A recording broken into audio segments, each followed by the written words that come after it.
And hello, everyone. Welcome to our pre-show of today's 220-1201 A Plus study group. We got about 10 minutes here until we get started. This is the pre-show where I check cameras, I make sure recordings are going, we make sure everything is the way it should be. And of course, it's perfect every single time. It's never perfect. There's always something. There's always a problem. Hello, everyone. Thanks for joining us. Thanks for settling in with us. We'll get started in about just under 10 minutes. I guess just almost 9 minutes now. We'll get started. We've got all new questions for you today from the Core 1 exam objectives. I've got new performance-based question. I've got all Q&A, and you can, of course, ask questions of me. I guess I should put up the lower third. There it is. ProfessorMesser.com/QA is where you will go during this first hour to answer questions. It is also where you will go during this first hour to ask questions of me that I can answer in the second hour. So with that, we will just make sure that everything is looking as it should. So far, things are going pretty good this morning. So far, things are working the way I would expect them to work. I think we're in okay shape. I think things are working the way we would hope they would work. Some of you know I mentioned this a couple of study groups ago. Maybe the last study group is I replaced or added a prompter primarily for discussions and being able to do some things we do in the studio. I don't really use it for the training videos, but it's great for things like this because I can watch the chat go by while I'm looking at the camera, which right now I'm not looking at the camera, but when I am, there we go. I can watch the chat. I'm looking at the chat right now, but you don't see me looking at the chat, right? You know what I'm saying. So one of the benefits of having the prompter there. So the way that this works, in the first hour, I'm going to ask you questions, and online you'll be able to answer these questions and we can vote on it. We can see what everybody voted and what everybody thinks the right answer is. In the second hour, I take the questions that you have asked of me. So we sort of do it reverse. Instead of me asking the questions in the second hour, we switch it around and you ask the questions in the second hour. So you can do that at any time from the top of your screen. When you go to ProfessorMesser.com/QA, there's a little tab there at the top. You could certainly do that as well. So we got lots to go on. We got Jedi in the chat room. Hey, Professor, I already passed Security Plus. Congratulations. But I'm checking for my cousin. When is the next Security Plus study group? Right now, the next Security Plus study group, and really all future study groups that have been assigned a date, are on our calendar. The latest calendar is always updated at ProfessorMesser.com/calendar, or hit the events link in the main menu of our website. It goes to the same place. The calendar this month has been a little chaotic. For those of you that have been watching the calendar, this live stream that we're on right now is on a Friday, an unusual live stream day, by the way. We don't often do live streams on Friday, but here we are. I was supposed to do this live stream on Tuesday. I had pushed it until next week or week after, and then I moved it back to this date. So things have been all over the place. So if you're ever wondering when the next live event is going to be, I can tell you now, but that date might change in the future. So always keep checking back. I always keep that calendar link on my website up to date. As soon as I know it's changed, that's where I go first. So that is always going to be the most accurate place. I also put invites for this on our Discord. I update those dates. Of course, the dates are on the YouTube, so you can go to our YouTube channel and see when the next live events are going to be. And I think I make a LinkedIn invitation for this as well, maybe a Facebook invitation. I update those as well so that we know. Hopefully I did those. We're about to find out, everybody, whether I did or not. I don't know if I did Facebook ones for the ones today, but we're doing another live stream for A Plus Monday. It's our Core 2. So we got that too. The Discord link is ProfessorMesser.com/Discord. Ta-da! All done. And if you ever need to find me online, that's the way you find me. ProfessorMesser.com/the-thing. /LinkedIn, /Facebook, /X, /Discord. So that makes it easy to remember anyway, or at least I think it makes it easy to remember. Maybe not. There's also a Discord icon in the upper right of the website. So you can always find the links there in the header of our website for all of our social media, or at least the ones that most people go to. We haven't done some social media I'm not on. Some, not a lot. I guess there are a few, but I try to get an account locked in there. Sometimes that doesn't happen. That's the nature of the internet. These days, it's not so much the link to the stuff. It's really the stuff. It's really the content that is the most important part. Hello, Chicago. Good to have you here. Thanks for joining us, everybody. Oh, by the way, if you haven't put your digital pin in our virtual pin cushion, it's right here. You can see the people checking in from all over the world to be here. It's like we got Italy or somewhere close to it. We've got some folks in North America, maybe Canada. Hey, how about that? That would be nice. Folks checking in from all over. So it's a great place to go to learn a little more about where all of you might be. So it's great. It's kind of nice to see that too. I like that part. I've got to work my way through a set of new videos and new content. There's always something new going on. So we try to do all new content for this study group. I have just finished all of the questions for this study group on Monday, which is our core 2. And then on Wednesday, we have another study group. So we're kind of doing these back to back to back here real quick in the beginning of the month. That's because, again, sometimes my calendar gets a little bit crazy, a little chaotic. And that's why I try to fit everything in times where we can make that happen. I do not want to miss a study group for a month because I've already written these things. So it would be nice to use them. We'll have to figure out the details. We got about 3 minutes to go before we get started. Looking at the big clock on the wall, which is not on the wall. Not really a big clock, but there it is. It is big. I guess technically it is a clock. The big iPad on the wall. The big iPad on the desk is telling us there are 3 minutes left. This has been a very nice setup. We updated this setup about 2 years ago. I re-engineered to put everything I needed in this desk. You can't really see it very well in this view, but there is a rack that is to my left. You can see the video switcher in there with its red and green lights. That is an 18-inch rack that goes all the way to the floor, and there's other stuff in there. It's dusty. There's a switch. There's my video switcher and some other things. There's another 19-inch rack on this side. There's my recording systems that you commonly see circling around, and there's more stuff in this rack as well. So everything kind of fits in one place, one desk. It used to be that I had a separate room. We would run cables up into the ceiling and into what I called my data center, which was its closet. And we would have a lot of equipment in there. So that would be the streaming box. So I'd have to get up and go over to the streaming box. My NAS was in there. There's a lot of other things in there. Now, everything's in the desk. Just everything fits here, which is great. The lights are on the desk. You can't see them, but they're really just above me. You can kind of see the light coming through my fingers there. They're just above the camera angle there. And cameras in front of me. It's all right here right here. So I can hit my my mixers here. My video switching controls are in front of me. Keyboard to run everything else. Laptop so that you can see a presentation. There you go. We're in good shape. Cooling is fabulous because there are fans in this rack on the left and the right that are pulling air from the bottom and going out the back. And there is a lot of foam around so you don't hear anything. Oh, this is my Olight flashlight. Olight makes the best flashlights. Olight. Visit them online at olight.com. Not an advertiser on the website. This one's even a little less updated than my more new ones. This one has a kind of a proprietary charging because I've had it for years. And now everything's USB-C. You just plug it in to a USB-C connection on it. And it's one of those that's just monster bright. In fact, this is the second one of these full desk platforms here to support everything. I turned my flashlight on.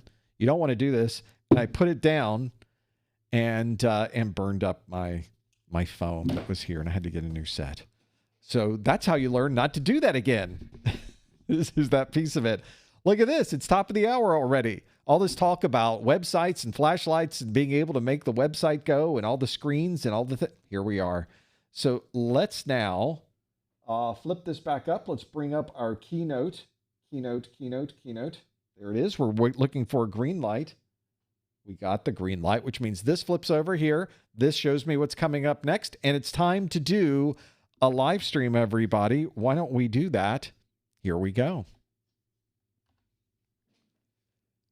Hello, everyone. Welcome to the May 2026 Professor Messer A+ 220-1201 Core 1 study group. This is the study group where I will ask you questions that come directly from the CompTIA exam objectives.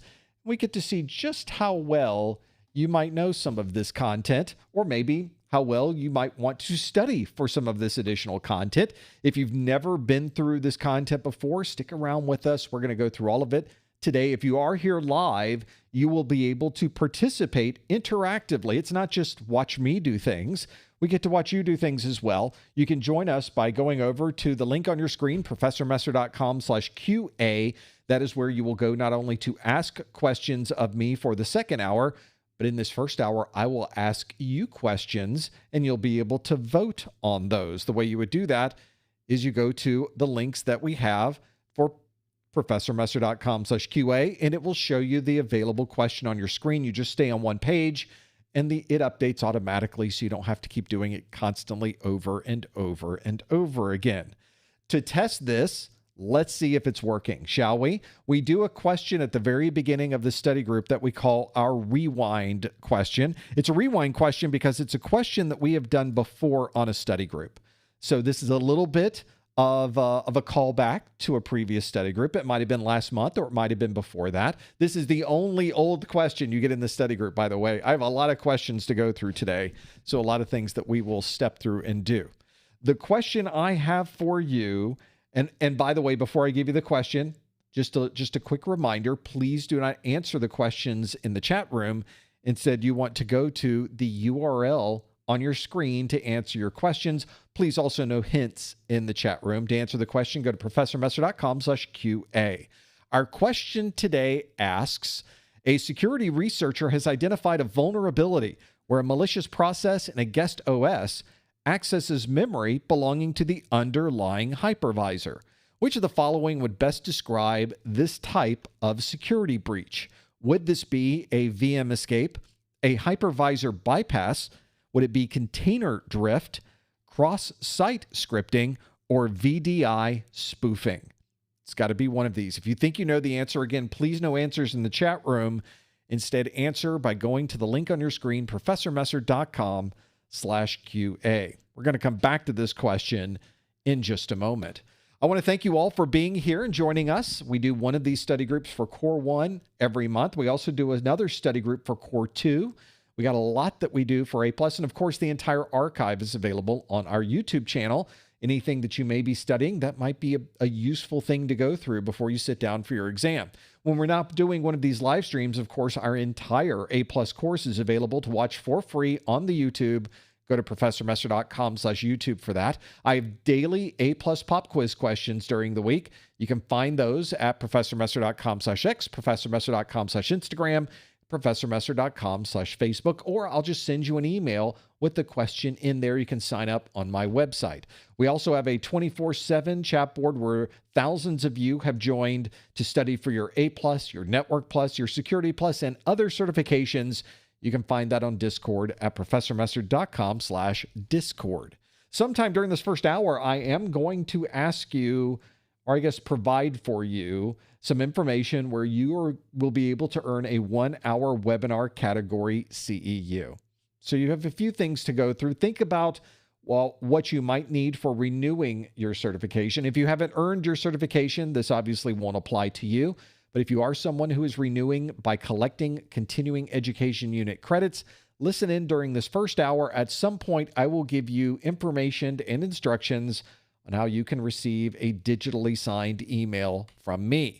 Also let you know that the questions and answers we'll be looking at today come directly from the CompTIA exam objectives. This is specifically the 220-1201 and the 220-1202. Those are the two exams you have to pass to earn your A+ certification. This exam came out about March of 2025, so we're really about a year into the life cycle of this certification. Certifications tend to stick around for about 3.5 years, which means we have plenty of time to study from the most current exam objectives. The exam requirements are each exam is 90 minutes in length.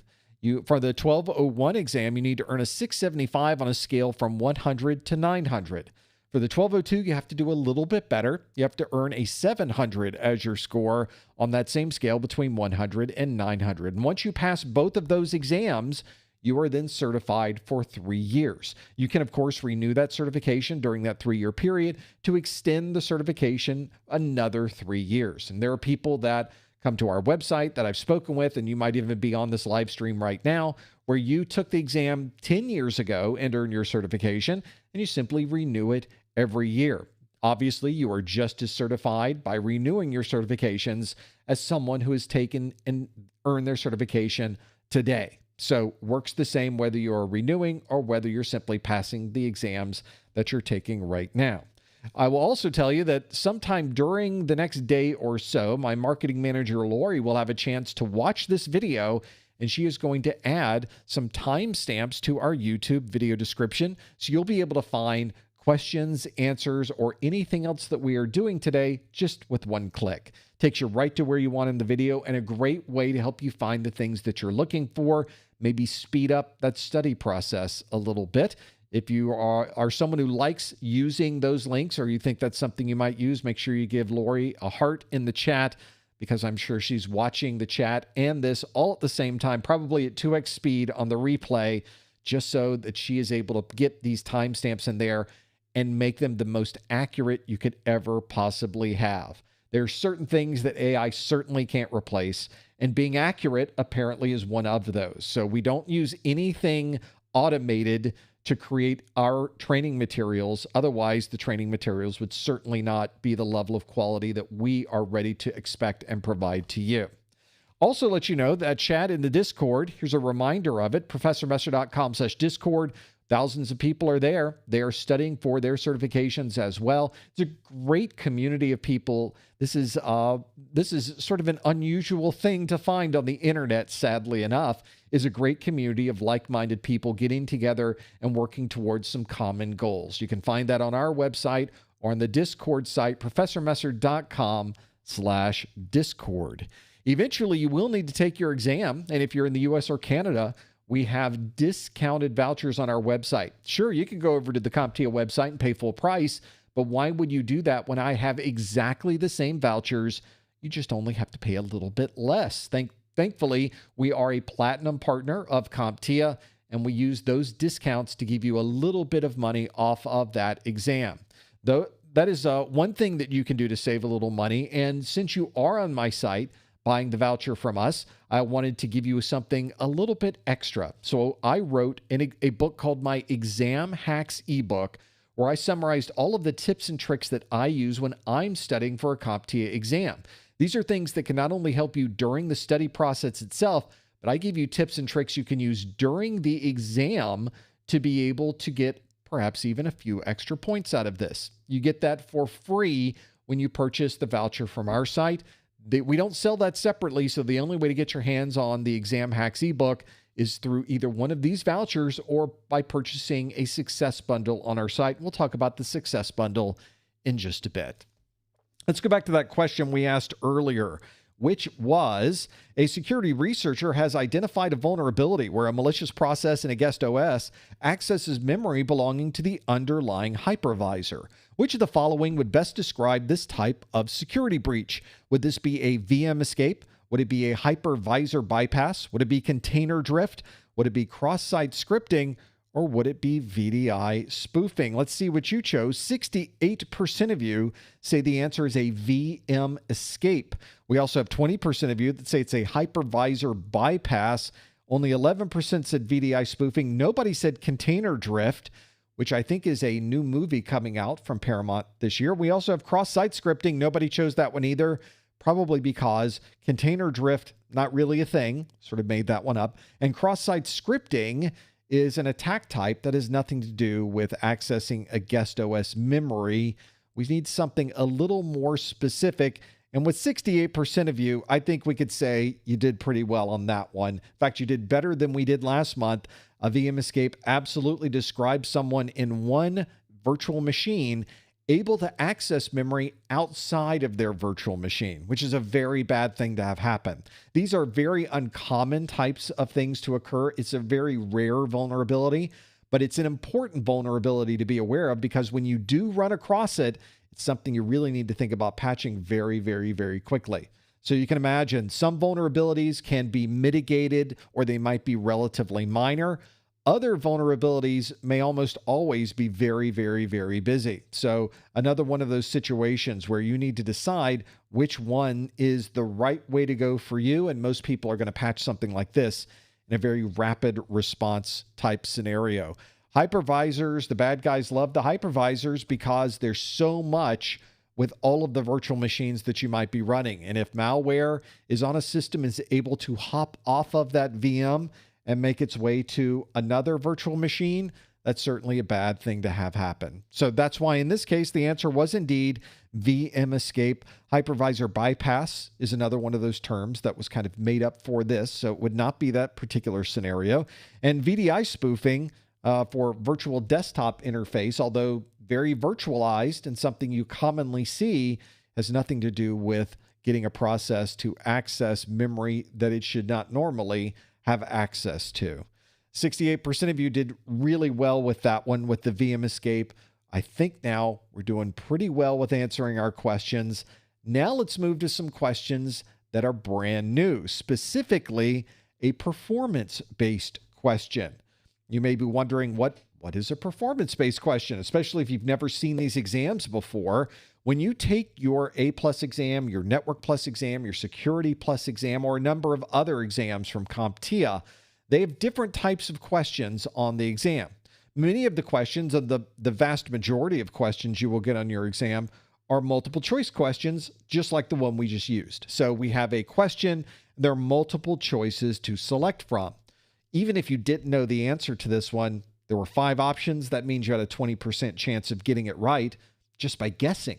So you have a pretty good, at least statistical advantage, even if you know nothing. Well, CompTIA wants to make things a little bit more difficult for you. So they created a type of question known as a performance-based question. In reality, a performance-based question is simply a question type that is one that is not multiple choice. That's really it. So it could be fill in the blank. They could put you to a command prompt and ask you to perform a function. Maybe you have to drag and drop things on the screen. Maybe you have to put them in a certain order. Maybe you have to put them in a list of what's slow to fast. There's almost an unlimited number of ways to ask a question, and the performance-based questions are exactly that. There could be any style and any type of question that you might run into. A lot of people get concerned about this, but my recommendation to you is that a performance-based question is one that's simply asking you the same information, but in a different way. If you know the content from the CompTIA exam objectives, then it really doesn't matter how they ask the question. You will have no problem answering this. And I have for you today a performance-based question. Should we do this one? Let's do that. This is the performance-based question I have for you. For those of you listening in on the podcast side, you know that this particular question, or I'm about to tell you this particular question, is all a visual question. So unfortunately, if you are on the podcast listening in on the audio side, you might want to hop over to the video and be able to see what these images really are. My question for you is, identify the interface. Not the cable, not the what's being connected. What's the name of that interface? What is that thing? And sometimes we see the connector a lot, but we don't see the interface a lot. Sometimes we see the interface a lot, but we don't see the connector. So on this one, I just wanted to give you interfaces. All of these interfaces, of course, come directly from the CompTIA exam objectives. And if you think you know what these are, there's an A, B, C, D, E, and F, 6 interfaces on the screen. And I want you to tell me what they are. On your exam, you don't tend to get a lot of fill in the blank. And as you can tell, this is sort of a fill in the blank question. Well, I did that intentionally to make it a little bit harder than what you might get on your exam. On your exam, you might be given 6 interfaces and you might be given 10 different options to choose from. So sort of a drag and drop, sort of a matching, but there's things left over at the end. CompTIA doesn't want to make it too easy for you. So I wanted to really test us to see what we think these particular interfaces might be. If you think you know, You can fill in your answer by going to professormester.com/QA and telling me what is interface A, what is interface B, what is interface C, D, E, and F.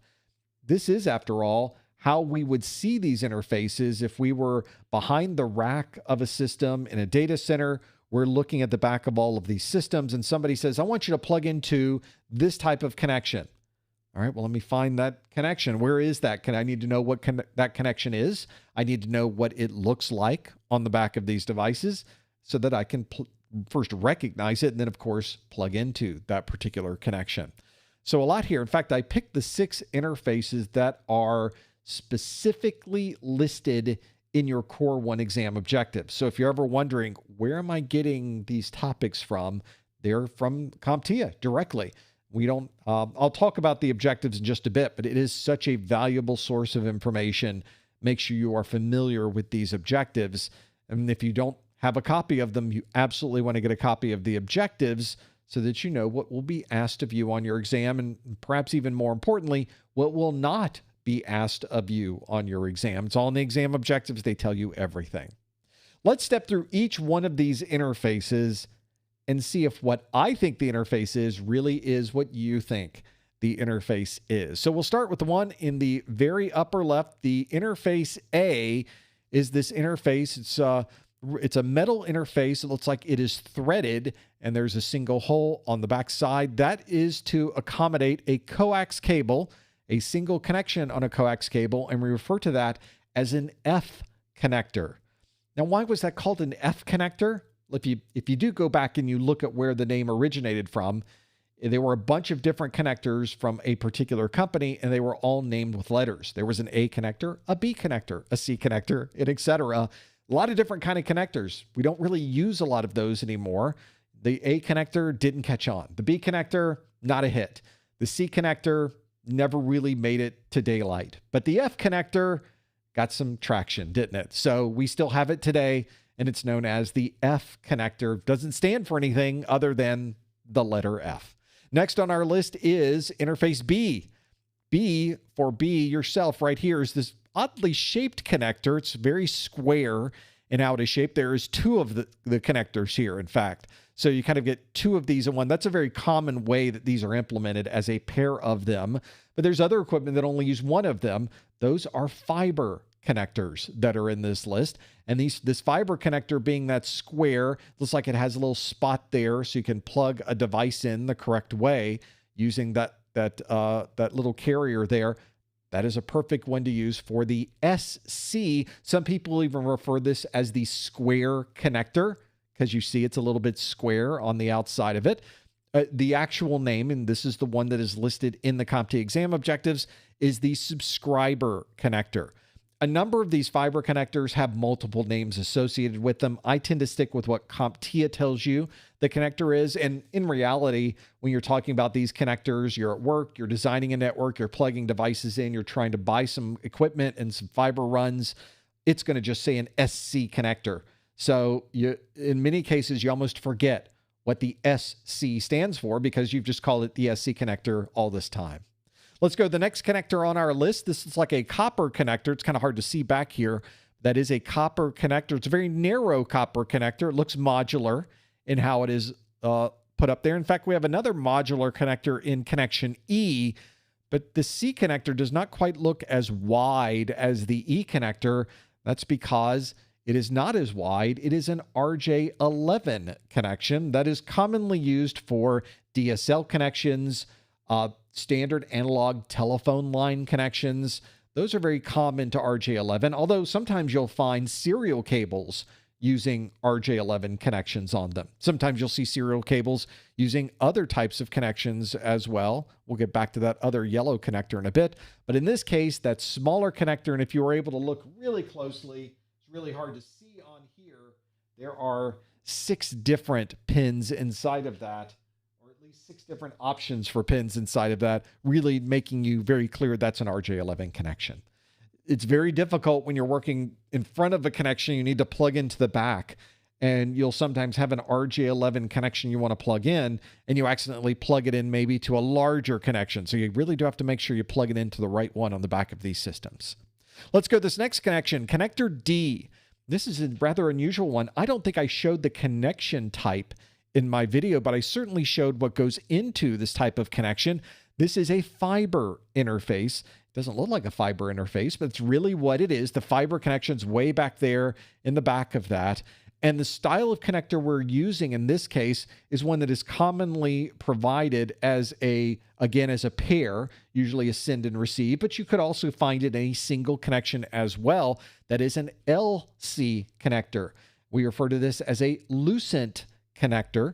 But again, you have these situations where there are other names for these types of connections. But in this case, CompTIA is expecting you to know this one as the lucent connector, and that's usually how you'll hear people refer to it as well. Really, you'll often just hear people refer to it as the LC. So if you're buying a fiber patch and you have two different types of equipment, you'll have to buy a fiber patch that has SC on one side and LC on the other side. See how that works? These are simply connectors. The fiber in between is the same. It's just a different type of connection when you finally get to the equipment where you need to plug into this link. Next, we have this larger connection that looked very similar to the RJ11, but connector E is not an RJ11. If you count all those tiny little pins inside, you will see there are 8 positions and 8 connectors inside of that. So you've got an RJ45 connection. That's a little bit larger than the RJ11. The RJ, of course, stands for registered jack. I know, doesn't mean anything, but that's the name of it. That's what we call this. It's a registered jack number 11 and registered jack number 45. Again, we don't say that really registered jack to anyone. People would look at you funny. Hey, I need an RJ11 cable. Hey, do you have an RJ45 cable? That's the type of nomenclature that you would use when you're working with other people in a technology environment. And lastly, we have the F connector, or the F option. The F connector's over here. What am I thinking? This is actually question F, and that is not an F connector. On that, what do we have in that connection? Well, if we look at these, they are metal, but they are, and as you can see, I left you a little hint. I almost photoshopped this one out, but I wanted to give you a little bit of a hint on that one of the type of connector it is. This is an optical or a fiber-based connection, but what type of fiber would go into that style of connection? Well, it would be an ST connector. That would be a straight tip connector. Straight tip connectors are famously BNC connections. So it is that type of connection that you push in and you twist just a little bit and it locks in place. Having that bayonet style connector is what allows us to push the fiber in, and you know it's not going to accidentally fall out of that link. You can almost even see the post right here. Let me zoom up on it just a little bit. You can see that post on the side along with the guide that allows you to position it properly into the connection. You slide it in and you turn it just a little bit, just not even a quarter of the way, maybe an eighth of a turn, and it locks around that little pin so that it can't pull out. The only way to get that fiber out is to twist it the other direction, and then it will easily slip out. That's the beauty of a bayonet connection. Bayonet connections are used for many different types, very commonly coax, but as you can see here, also fiber connections. Many different types of connections use bayonet or BNC type connections.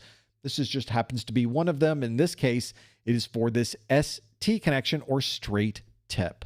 Those are the 6 interfaces that I wanted to be sure we could recognize to really understand what these interfaces might be. We have our F connector was the first answer, answer A. We have the SC or subscriber connector as our image number B. Image C is an RJ11 copper modular connection. Answer D is a lucent connector, an LC connector for fiber connections. We've got an RJ45 as the answer to interface number E. And then the last interface, interface F, is an ST fiber connector that is a straight tip connector. Being able to recognize interfaces, being able to recognize cable types and cable connections, those are important on this exam. And you have a list of these in your exam objectives. If you don't recognize one of these, or you'd like to get a little more familiar with the interfaces and the cables themselves, I would definitely recommend that you check out our video for this one. That will help you quite a bit. And I think it's in section 3.1 for both our copper connectors and fiber connectors. Those are the two that you would be using on our website. Now that we've done a performance-based question, now let's shift gears back to a multiple choice question, and let's see how we do with this one. Our multiple choice question is one that is asking this troubleshooting task. It says, an office computer suddenly emits a loud popping sound, followed by the smell of smoke and immediate power loss. Which of the following visual indicators should the technician look for on the motherboard? Should the technician look for a misaligned CPU heatsink with dry thermal paste? Would it be dust blocking the intake airflow vents? Would it be a missing jumper on the BIOS configuration pins? Would it be a missing CMOS battery on the motherboard? Or would it be distended or bulging capacitors with leaked electrolyte? We got a few to go through there to work through. Maybe you know the answer to this particular question. If you think you do, please no answers in the chat room. Instead, you want to use the link on your screen. Go to professormesser.com/QA to lock in your answer. See if you know what this one happens to be. This is also something that's useful to know because the exam tends to ask you a lot about, here's a scenario, what do you do first? Here's a scenario, what do you do next? That type of thing is really important on this particular style of exam. So make sure that when you are looking at a problem, make sure you understand how you get to the point of troubleshooting that problem, or what should be the first thing you look at when troubleshooting that problem. This is a very good example of that style of question. They don't tend to lead you down the path. You have to know how to get from point A to point C. That answer is going to be something in the middle to be able to make that happen. That's a very good place to go. This is also a common problem. So it's also important to know with these common problems, really what the most likely reason is for these problems. Is the most likely reason going to always be the answer? Well, of course not. It's only the most likely. But in some cases, it's really likely. And I think in this question, we should really, really know the answer to this one pretty well if we really understand what's being asked of us in this one. Let's see how you did with this. The question again asks, an office computer suddenly emits a loud popping sound followed by the smell of smoke and immediate power loss. Which of the following visual indicators should the technician look for on the motherboard? Is it a misaligned CPU heatsink with dry thermal paste? That doesn't sound good. Dust blocking the intake airflow vents? Makes me want to vacuum today. A missing jumper on the BIOS configuration pins? That could happen. A missing CMOS battery on the motherboard? Again, something to think about. And lastly, distended or bulging capacitors with leaked electrolyte. That just sounds messy, doesn't it? Well, what is the answer? Let's see what you chose for this one. We'll stop our poll. 74% of you say it's distended or bulging capacitors with leaked electrolyte. But we did get a double digit on this one. 14% of you said that is a misaligned CPU heatsink with dry thermal paste. And then we go down to single digits. 6% of you said dust is blocking the intake airflow vents. 4% of you said a missing jumper on the BIOS configuration is what's causing this problem. And lastly, 1% say it's a missing CMOS battery on the motherboard. Well, this tends to be a problem. If you hear weird noises going on your computer, that's a problem. And some of these are many and varied. You just get all kinds of weird noises that can sometimes come from your computer. We should always just get a kind of a low hum, I think, on most devices, especially those that are being cooled using air. We can hear the fans running inside of that system. Of course, not every computer uses fans to cool. A number of them are passively cooled that do not use fans. Others only turn the fan on when it gets to a certain level, a certain amount of heat. But if you happen to hear things like rattling in your computer, that's not a good thing. Scraping noises should never be something you would want to hear in your computer. Clicking noises, especially related to a fan. I can't tell you how many fans I've replaced because it starts clicking. I can only stand that for a little bit of time. And then maybe a popping noise. Popping noises are certainly a little bit scary. You don't want your computer making a loud snap noise as you're working on things, but that's exactly the scenario we ran into with this question, which is we made a loud popping noise on our computer, followed by the smell of smoke. Already, this sounds bad. and immediate power loss. That's the scenario we ran into. So capacitors are things that on older style systems or in larger types of capacitors are very easy to see. You'll see these very large circular kind of cylindrical capacitors are very common to find on many power supplies. The capacitors are getting smaller and smaller on the motherboards themselves. I think we can even see a couple of very surface-mounted capacitors on this particular motherboard. They're super tiny, but those can also fail, not quite as spectacularly as one of these larger capacitors. This one is actually, this capacitor looks pretty good. Of course, the only way to really test a capacitor is with the proper testing equipment. But if you start to see a capacitor sort of bulging a little bit, the top of this one, let me zoom in on that a little bit. See how it's bulging just a little bit. That does not give me a good feeling about that one. That's certainly not good. Let's look at another couple of these. Yeah, we can see one of these seems to be relatively flat on the top. Ooh, not that one. I think danger is in order. That might be a good one to replace right there. That certainly would not be good. And in really bad cases, you might get something like this. This is what's inside the capacitor.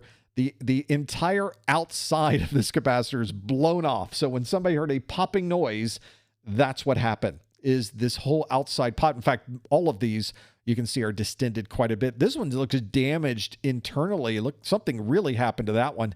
Looks like they dropped a can of soup at the store. Now it's got a big dent in the side of it. And these, of course, are popping up on the top as well. This might be a one to replace a lot of stuff. Really a lot of damage here from that capacitor when it popped. We can see just debris all over this motherboard. That might be a case of either swapping the motherboard or bringing that motherboard to somebody who can really do that very tiny surface level type of replacement. These things can be fixed.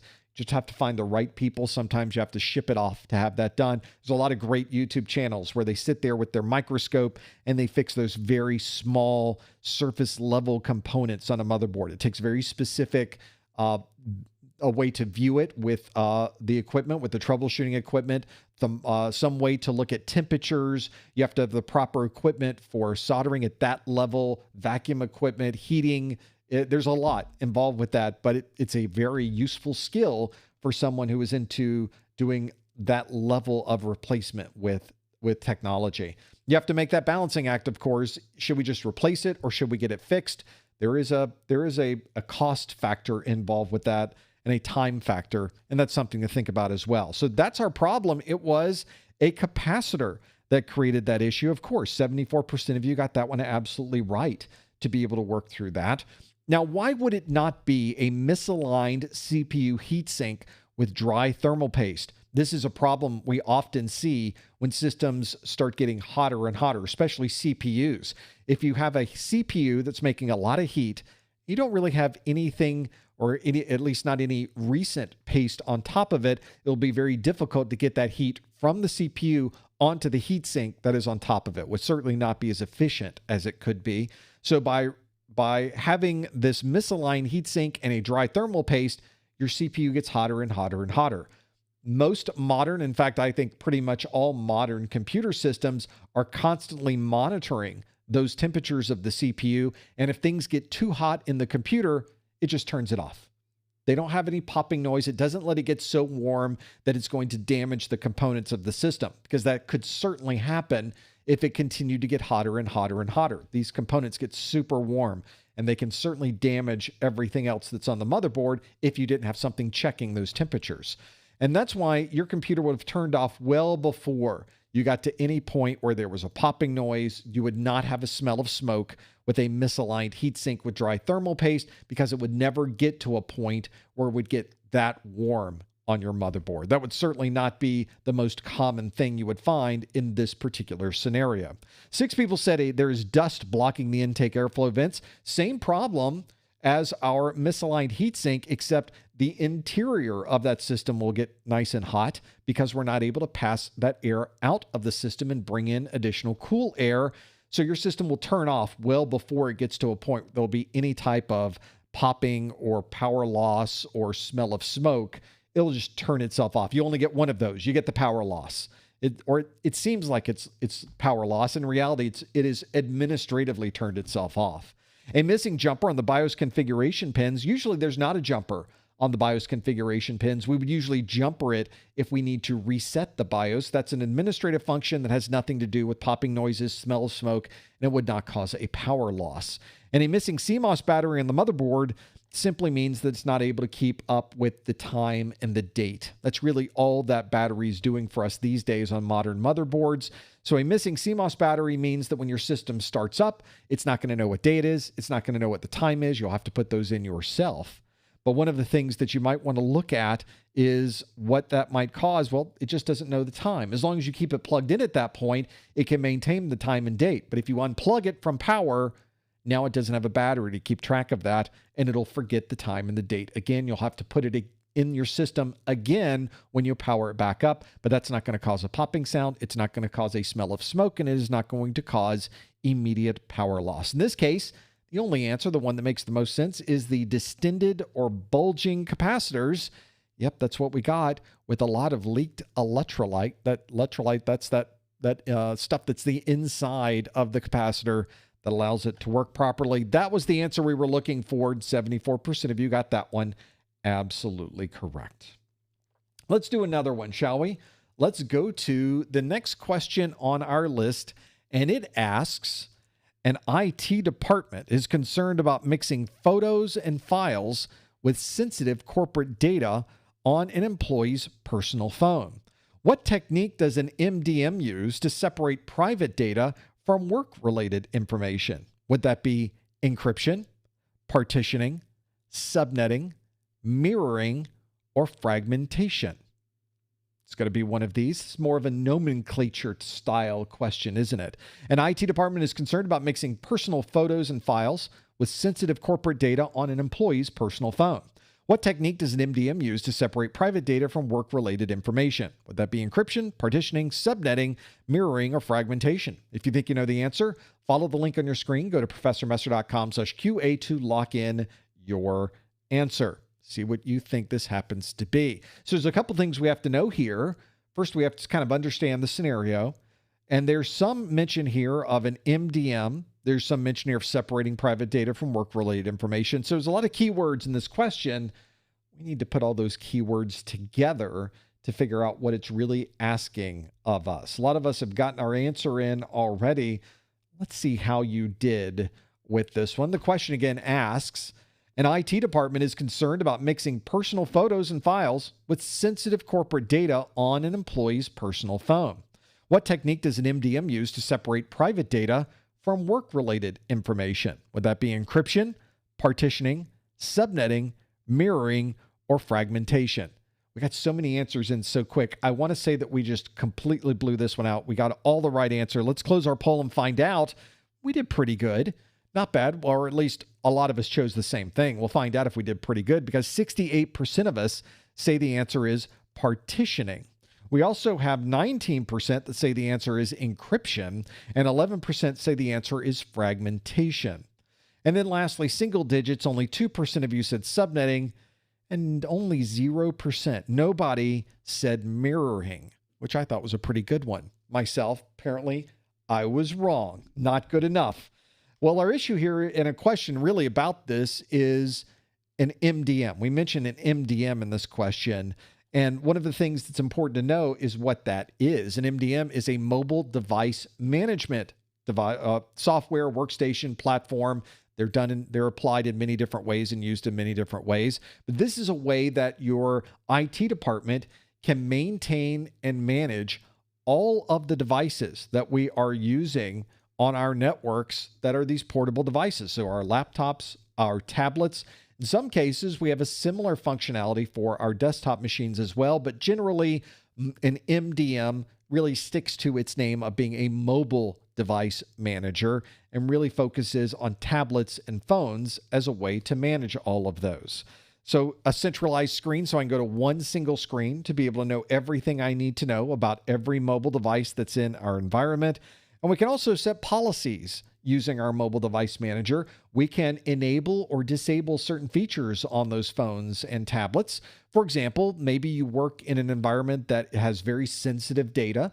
So the mobile device manager will look at your location, and if you happen to be in the corporate office, it might disable the camera. So that way you're able to, when you walk in, you'll never take a picture. You're able to maintain the privacy and security of everything that's inside your building because you're not taking pictures with that mobile phone. Are there other ways to take pictures? There is, but this is another important layering of security that we have on these mobile devices. Notice also that there is a way to separate the device into partitions, containers, separate areas of the phone. This was kind of a problem when mobile phones, really smartphones in general, became so popular, is that organizations didn't want you to have to carry multiple phones, but they were also concerned about their corporate data being on your phone along with your private information. And the way this used to work is when you would leave a company, they would wipe everything on your phone. So if you didn't have a personal backup of your pictures, a personal backup of your videos, a personal backup of your private email, they just deleted everything because that was the only way to manage and protect the corporate data. These days, an MDM allows you to create a partition, to put something in the middle, and everything on this side of the partition is user data, and everything on this side of the partition is corporate data. That way, if you do happen to leave the organization, they can click a button and only delete the corporate data, securely delete that information, but leave all of your private information in place, which makes it much more convenient when you're planning to leave somewhere that you don't run into those types of problems. And that does describe this idea of the 68% of you that said partitioning. 68% said that's what the answer is, and 68% of you got that one absolutely right. That is the answer that we wanted. Now, why wouldn't it be encryption? Well, we're concerned about mixing personal photos and files with sensitive data, and having the ability to encrypt will certainly protect the data on a system. But the question was, what does an MDM use to separate private from corporate? Because you could have private data that's encrypted and corporate data that's encrypted.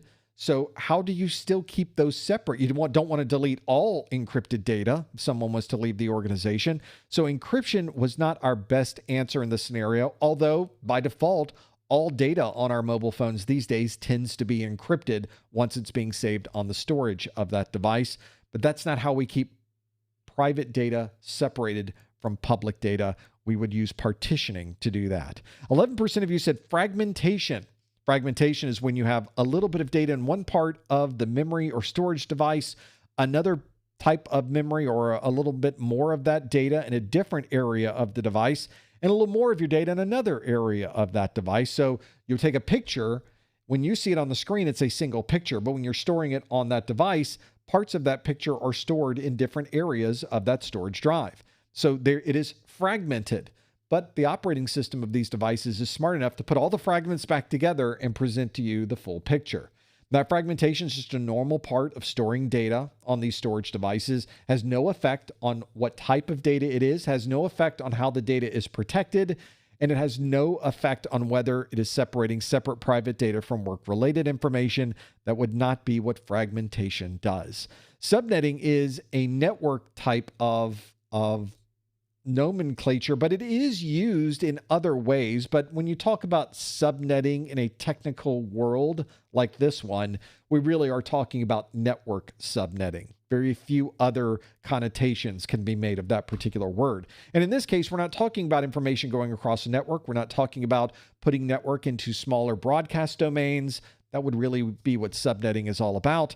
We are talking about protecting and separating private data from work-related information, and that's not what subnetting does.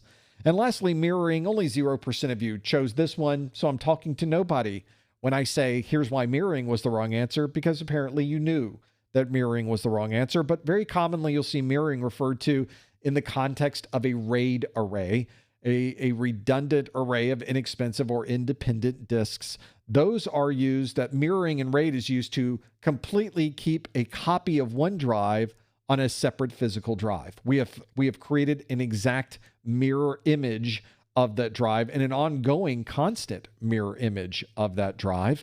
And that's where mirroring would come from. It does not apply to an MDM separating private data from work-related information. In this case, the answer we were looking for was partitioning. 68% of you got that one absolutely correct. Well done. Well, if you liked that information, those questions, and you're trying to get more familiar with using an MDM, you're trying to get more familiar with subnetting, you want to know more about RAID arrays and mirroring and using parity and striping, all of these things are in our videos. And of course, for our A+ course, you can watch all 137 videos. It's 19 hours of content. Wow, that sounds like a lot. And of course, you may be able to go through every single one of those, but it may be that you don't have time to go through 137 videos, or perhaps you wanted a way to remember what was in all 137 of those videos. And if that's the case, you might just want to get a copy of my course notes. My course notes are a consolidated book that contains every bit of the text, all of the important images, all of the important charts, everything that's in that video in the order that it's provided on my website and in my YouTube channel. So if you're trying to figure out more about IP, you're looking for port numbers, you're looking for an understanding of wireless technologies, all of that's in my video. So of course, all of that is going to be in my course notes. We have our course notes available for, of course, our Core 1 and our Core 2 exam. It's another way that you could have all of this information at your fingertips. I provide you options for getting this in a digital PDF format. That's the one we were just looking at here. There are also physical versions of my course notes. You can get the book and be able to read through the book. Of course, it's identical to the digital version. So if you purchase the physical edition, you get that digital edition PDF for free. So you don't have to pay anything extra for that. I will be printing and shipping this to you. And while you're waiting on that to arrive, you can download the PDF version of this immediately and start using it. Those are my course notes. If you want to learn more about those, you can find them on my website at professormesser.com/1201notes. Let's do another question, shall we? Of course we shall. Let's go to the next thing on our list and be able to work through them. This next question is this one, and it asks, a technician is building a new server room and wants to ensure the cabling from employee desks is never moved or rerouted. Which of the following should be used to provide this functionality? Would it be RJ45 coupler, a managed switch, a patch panel, a PoE injector, or an ONT? If you think you know the answer, go to this link, professormesser.com/QA, and lock in your answer. Please no answers in the chat room. Please no hints in the chat room. Instead, use those links to be able to answer what you think the right answer might be. Now, if you've already created, you've designed your own network, you've built your own network from scratch, you've installed your own server room and your own cabling and your own employee desks, this might be a gimme for you. This might be something you're very familiar with. But a lot of us that are working on this certification have never been in that environment before. You've never had to build out your own network. You never had to create a server room from scratch. This might be something a little bit different. And of course, all of the answers here are directly from the CompTIA exam objectives, but only one of them is the right answer. The others you should also know as well. If you're looking at these and you're wondering, what does that thing do again? What is the RJ45 coupler? What's a managed switch? What's a patch panel? What's a PoE injector? What's an ONT? You want to be sure to go through and make sure you understand what all of those devices, components, or things happen to be, because you might get a question on your exam that's really talking about one of those that we're not talking about in this particular question. Let's see how you did with this one. A lot of people jumping into this one really quick. The question again asks, a technician is building a new server room and wants to ensure the cabling from employee desks is never moved or rerouted. Which of the following should be used to provide this functionality? Is it RJ45 coupler, managed switch, patch panel, PoE injector, or ONT? Well, let's close our poll and see how we did. Big numbers again, but is it the right number? 74% of you say the answer is patch panel. 14% say the answer is managed switch is how you would do that. We have a tie with 6% saying RJ45 coupler and 6% saying ONT, whatever that is. And then 1% says a PoE injector is what we were looking for. This is a common cable infrastructure for most places. This is how I do it in my studio. This is how it's put in most small businesses, medium-sized businesses, and even in the largest enterprise networks in the world. We all tend to do this part of it pretty much the same way. The challenge you have when you're running, you have all these people out on the floor and you're running all these cables from every desk back to a wiring closet, back to a room. Maybe it's back to the data center room.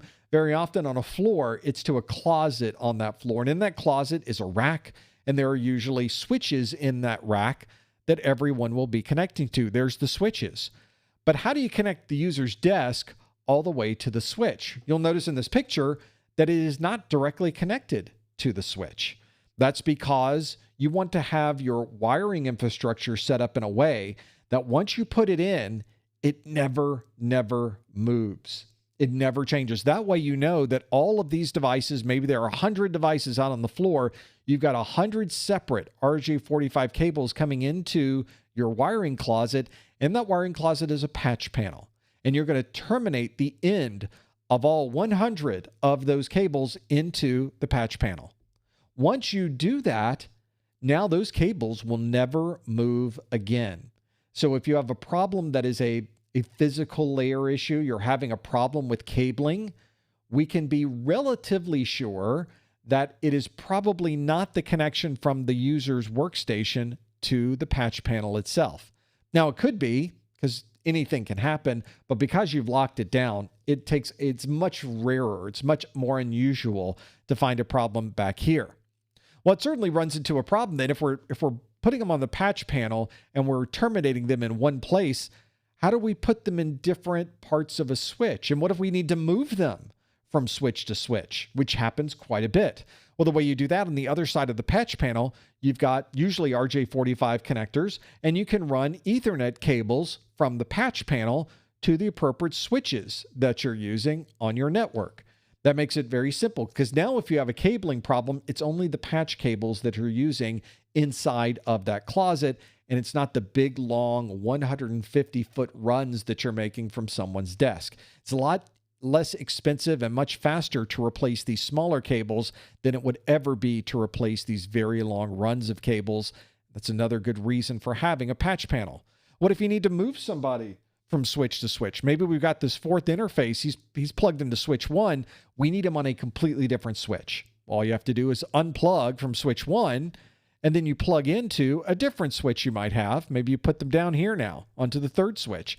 All I had to do was move it inside of the wiring closet. I never touched any of the cables going back to the user's workstations. It's one of the benefits there. Of course, you could plug in and do other things from here as well to have all of those in place. In practical terms, it looks a little more like this. You've got your cables coming into the network. You have, in this particular picture, you've got a lot of different patches. This is pretty much all patch cables in this scenario. They must be plugging in somewhere else. And each one of these interfaces is a connection from all of those different desks. You would then run this cable to, and maybe next to this is a separate grouping of switches. A lot of cables that you have to work with. That's why it's so important to have a patch panel so you can manage all of those connections together. And this is something you just walk in. You don't have to do anything special. Here's a better picture of going from a patch panel. So all of our desks were terminated on the back side of this panel. And on the front side of this panel are RJ45 connectors, and we simply plug them into a switch that's connected somewhere close by. That's usually what you'll find in the racks. Usually want to put them very close to each other. This keeps your cables short, keeps it very easy to be able to manage all of these cables, keeps it much neater, and keeps it much easier to troubleshoot if you ever have to go back to fix all of those. That's the beauty of a patch panel, and that's what we were looking at for, and that's why 74% of you chose that answer, because that's the right answer. It's a patch panel that we would use. Now, why would we not use a managed switch? Well, if we go back to our picture, and instead of having the patch panel in the middle, let's say you got rid of that patch panel. Who needs it? Let's just go directly from the user's workstation and plug directly into the managed switch. Would that work? Yes, it would. It would work perfectly. The problem, of course, comes when you need to start moving cables around and moving somebody from switch number 1 down to switch number 3. When that happens, you're now moving that entire cable, that over 100 feet that has been run, and there is a chance that you're going to create a problem with that cable. You're going to turn it a little bit too tight. You're going to create a short. You're now moving the cable around. If you do that a lot, now you're moving the cable even more. You could be creating problems with that. You now have a problem with your physical plant, and the only way to fix that will be to run another 100-foot cable from the user's workstation. That's not what you want. So that's why we don't plug in directly to our switches. We try to avoid that if at all possible. Maybe in your home, that might not be a big problem. Maybe you can do that directly, but I think in most managed and structured cable scenarios, having a patch panel can really, really, really help you. I was so glad I had a patch panel on my local network when I switched out a doorbell at home. The doorbell was a traditional doorbell that had a transformer and power that sent across, in this case, a Cat 5, Cat 6 cable, Cat 6A. And I replaced the transformer and the traditional doorbell with a more modern doorbell with a camera on it, that style of doorbell. And when I did that, all I did was unplug the old doorbell from my patch panel and plug in an Ethernet connection with power over Ethernet that powers the doorbell from there. All because I had a patch panel. I didn't have to punch anything down. I didn't have to rewire anything. I didn't have to find the cables and recrimp anything. I just unplugged one RJ45 and plugged in a different one, all because I was running a patch panel. That's why you would want to use that instead of a managed switch. It would not be an RJ45 coupler, although you could almost see that a patch panel is sort of like an RJ45 coupler. In most cases, though, a patch panel will have a punch down block on the back side. You're taking the individual wires and punching them into a punch down block that's on the back of that patch panel. Some patch panels have RJ45 on both sides. It's so much easier, though, just to punch down the wires rather than taking every single cable and adding a separate RJ45 connector to every single one. It introduces the problems because you may not have the correct punch down in every single one of them. And an 110 block, if it's already built in, is really quick. Once you start getting used to it, makes it very easy to plug in all these cables relatively inexpensively. But that would not help you. Could you imagine having separate RJ45 couplers for every single hundreds of cables coming in? What a mess that would be. That would be a problem as well. The couplers are going to disconnect. You'd never be able to keep all of that straight. That's a bad choice for making sure that we're not moving or changing anything with that cable. 6% of you also said an ONT, an optical network terminal. I have an optical network terminal in my home because my internet provider brings fiber into the closet at my house, and we have an optical network terminal is the device that converts that fiber into a copper Ethernet connection that I can then use on my traditional network router. So ONT, great for converting between fiber and copper, not great for making sure that the cables between employees' desks and a server room is never moved or rerouted. And then we have 1% that said a PoE injector. If you don't have a switch with power over Ethernet, you can put a device in the middle of your Ethernet connection called an injector that injects the power into that Ethernet cable. Very inexpensive way to get PoE functionality if you don't happen to have a PoE-enabled switch. That is the answer we were looking for, though. The 74% of you said patch panel. You got that one absolutely correct. Well done with that one. Patch panel is exactly what we were looking for. I think we got time for a couple more. So let's see if we can get a couple more of these questions in before we're done today. Next one on our list is this one. And this question asks, a user is attempting to connect their desktop computer to a 4K monitor and wants to ensure the cable will not accidentally disconnect. Which video interface would be the best choice and probably the most likely choice for this requirement? Would it be USB-C, HDMI Type A, subscriber connector, DisplayPort, or Thunderbolt? Got a few options to choose from here. Somebody shows up at your desk and says, I need to connect my computer to this 4K monitor, and I want to make sure the cable does not accidentally disconnect. Which one would you choose? Which one would it be? See if you know the answer. If you think you do, go to this link on your screen, professormesser.com/QA, to lock in your answer. See what it happens to be. This would be a good one to know as well, because each one of these different options has a series of advantages and disadvantages. Maybe all of them support video, maybe few of them support video. We have to be familiar with what type of data we would put over that connection.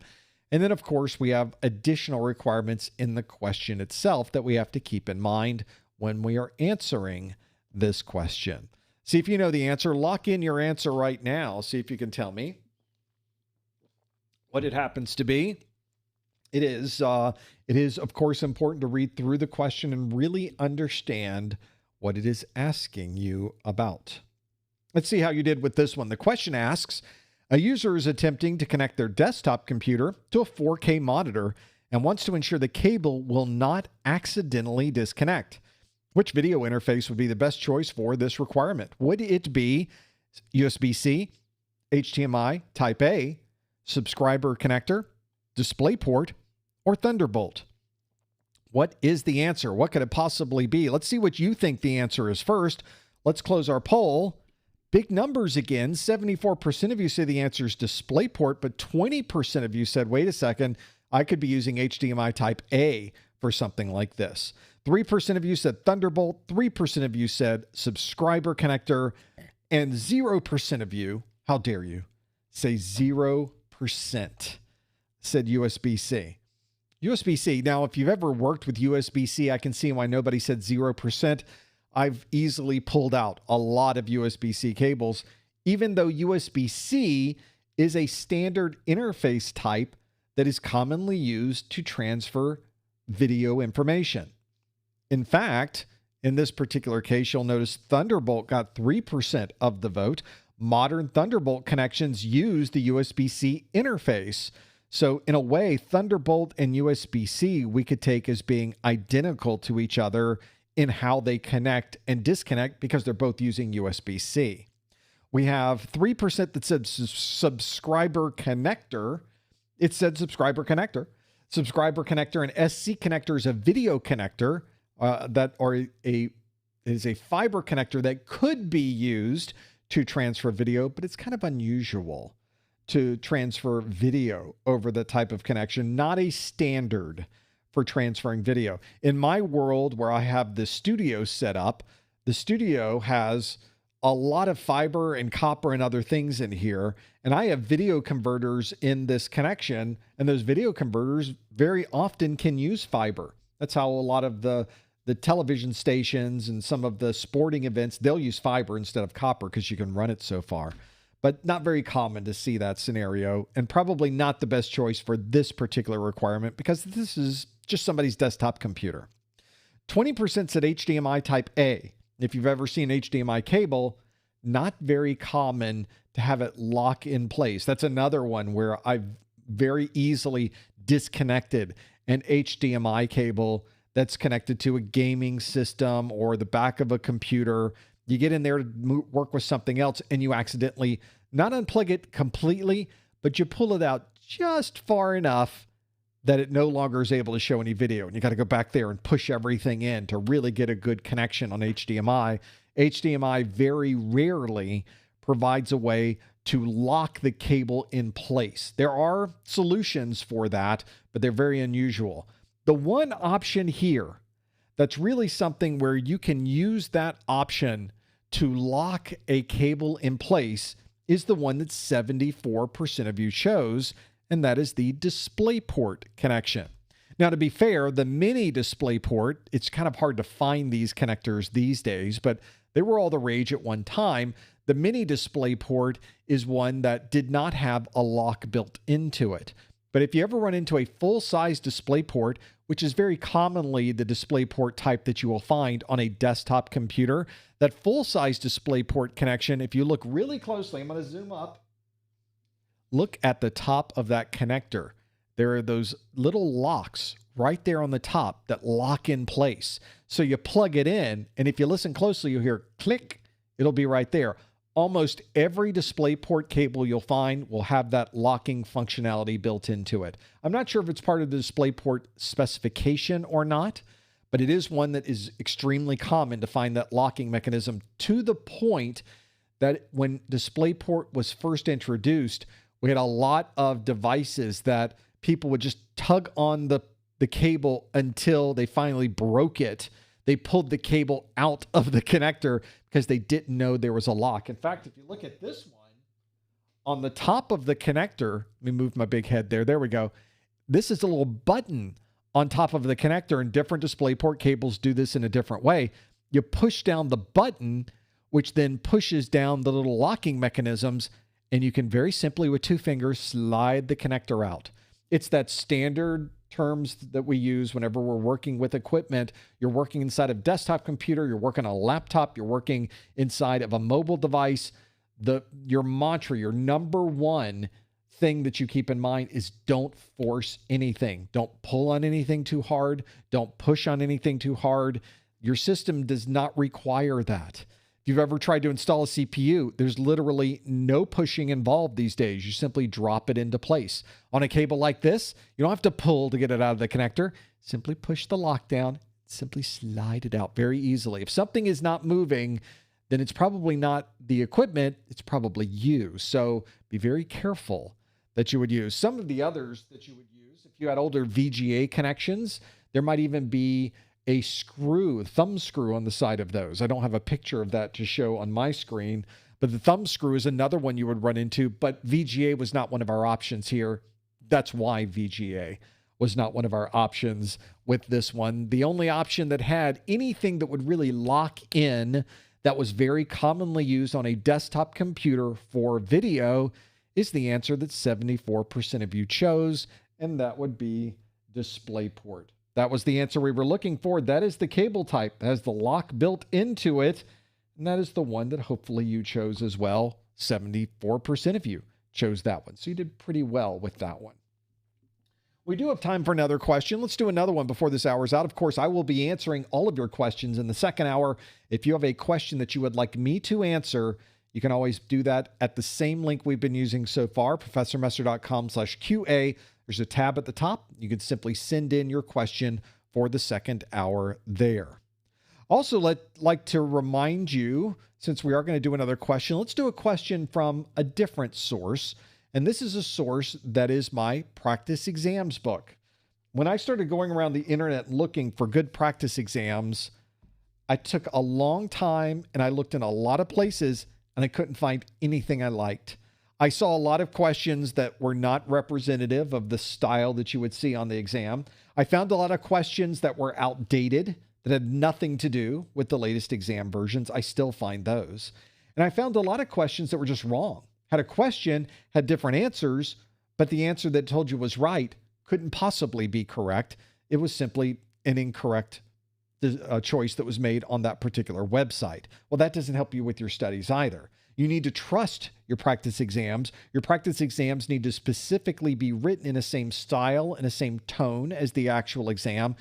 And wouldn't it be nice if your practice exams really tested you on the things you need to know for your exam? That sounds fundamental. Why is it that nobody's providing that? Well, not until now, because I thought if that's the problem we're running into, I need to write my own book.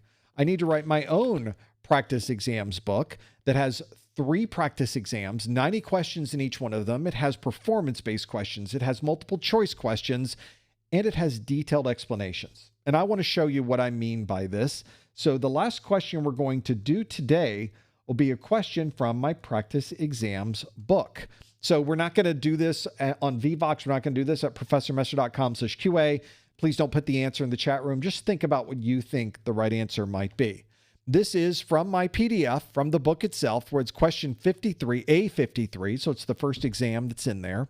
And this is on page 18 of my practice exams book. And it says, a technician is working with a desktop computer where the display shows a completely black screen.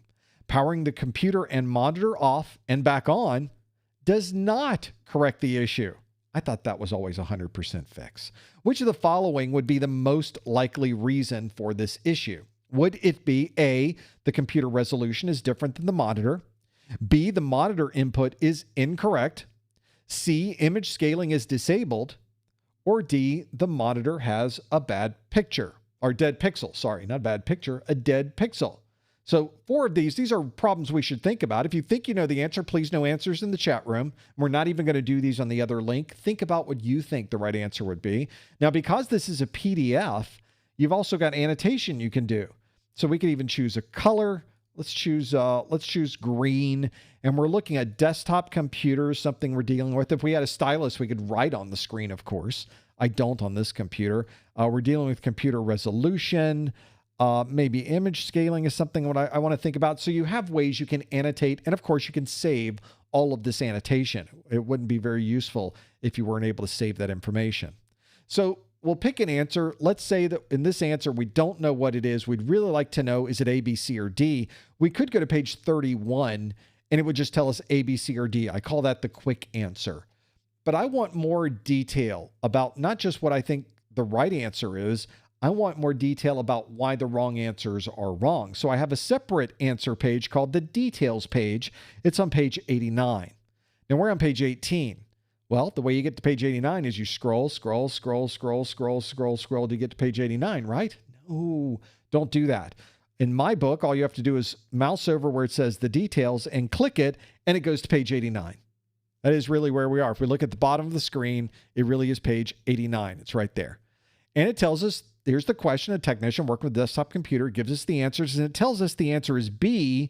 The monitor input is incorrect, and it tells you why the answer B is the right answer. I think it's pretty common to find on many practice exams. My problem, though, is I will often get the wrong answer. So telling me why the right answer is right doesn't help me understand why the wrong answer was wrong. This is a learning opportunity. This is a chance for me to understand more about the exam objectives themselves. So if you scroll down, you'll have the incorrect answers, in this case, A, C, and D, the computer resolution different than the monitor, and I tell you why that's the wrong answer. Image scaling is disabled. I tell you why that's the wrong answer.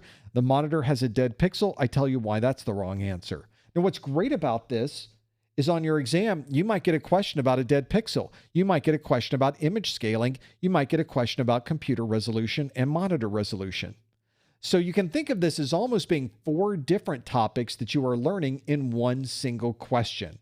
It's the idea of keeping this specific to the most current exam objectives and providing you with a challenging set of answers that's very similar to the style that you would find with an existing exam series. Now, if you read this question and you didn't understand a bit of what I was talking about, I've been there.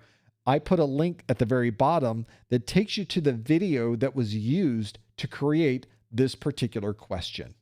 So now you can go to that video, watch the content of the video, come back to this question, and now you'd have an idea of what that answer would really mean when you're reading through the question and reading through the answers.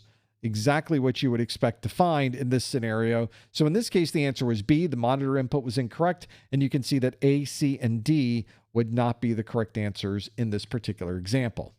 Now, of course, this is not the last question we want to do. I want to go back to page 18 or whatever it was. As you remember, we're on page 89 right now. Well, that's okay. You may not even realize it, that your PDF reader has a link in it. So you could say, go back. We'll click our back button on our PDF reader, click, and we go back to where we started. So that would be what we were looking for. The correct answer is right there, the one that we are working with, the one that we are looking for. And now we can go, now that we're back to where we started on page 18, I can simply go to the next question that's in our practice exams book. That is my practice exams book. I think I have another link of it right here. Here it is. Go to professormesser.com/core1pe. And of course, if you get the practice exams book and the course notes at the same time, there's even a discount associated with them. So you might want to look at doing that as well. A good chance to save at least a couple bucks. Keep things moving on all of that. It would be a great way to work through all of this and understand more about what the requirements are that you need to know before you step into the exam. A great way to study and really see if you've memorized all the right information. As I mentioned in many times today, multiple times today, everything that we've been doing today is coming directly from the CompTIA exam objectives. Now, if you've never seen these objectives, you're really missing all of the information that could be pointing you in the right direction for your studies. Let me show you what I mean. So let's look at the exam objectives themselves. This is a copy, one of the most recent copies I've been looking at here. And if we go to some of the information that we have in our practice exams, it gives us information about the exam. tells us the type of different domains. These are different sections of the exam to be able to do that. And we have other things that we could go through in this list as well. It goes through every single individual exam objective all in this list. For example, section 1.0, mobile devices. Section 1.1 says, given a scenario, monitor mobile device hardware and use appropriate replacement techniques. And we need to know about battery, keyboard/keys, random access memory, hard disk drive and solid state drive, wireless cards, physical privacy and security components, which would be biometrics, near-field scanner features. We also need to know about Wi-Fi antenna connector/placement. We need to know about camera/webcam, and we need to know about microphone. That is just the single individual objectives that are listed in section 1.1. So if you're studying for your exam, that's everything you need to know from that section. Now, if you have other study materials that are outdated, there might be other things listed in here. You don't need to know about those. You only need to know about the things that are listed in the most current version of the CompTIA exam objectives. Stick to this list, and you will have a very specific group of things you need to know. Now, of course, there are hundreds of these objectives. So if we keep scrolling through, we've gone through, let's go through mobile devices, networking. There's all the port numbers we need to know. That's all the port numbers we need to know. We don't have to go outside the scope of this. More networking information. We've got networking finishing up on the second 2 pages. Here's section 3, which is hardware. That is a pretty big section. We keep going. You can see it goes all the way to section 3.8. Virtualization and cloud computing, only 2 sections, but plenty of good information in there that we need to know. And then section 5 is hardware and network troubleshooting, and that's just for the Core 1 exam. In the back of this list is a list of acronyms. So if you're someone who's trying to memorize some of these acronyms, not necessary for getting ready for the exam, you'll probably learn these sort of organically as you go through the exam content. But some people like to get refreshed on what these acronyms might be. There's a big list in the back of the exam objectives. These objectives are free, and you can download them right now from the CompTIA website. Go to professormesser.com/objectives for these. And I will tell you, if you go to that page, it can sometimes be difficult to find where these objectives are.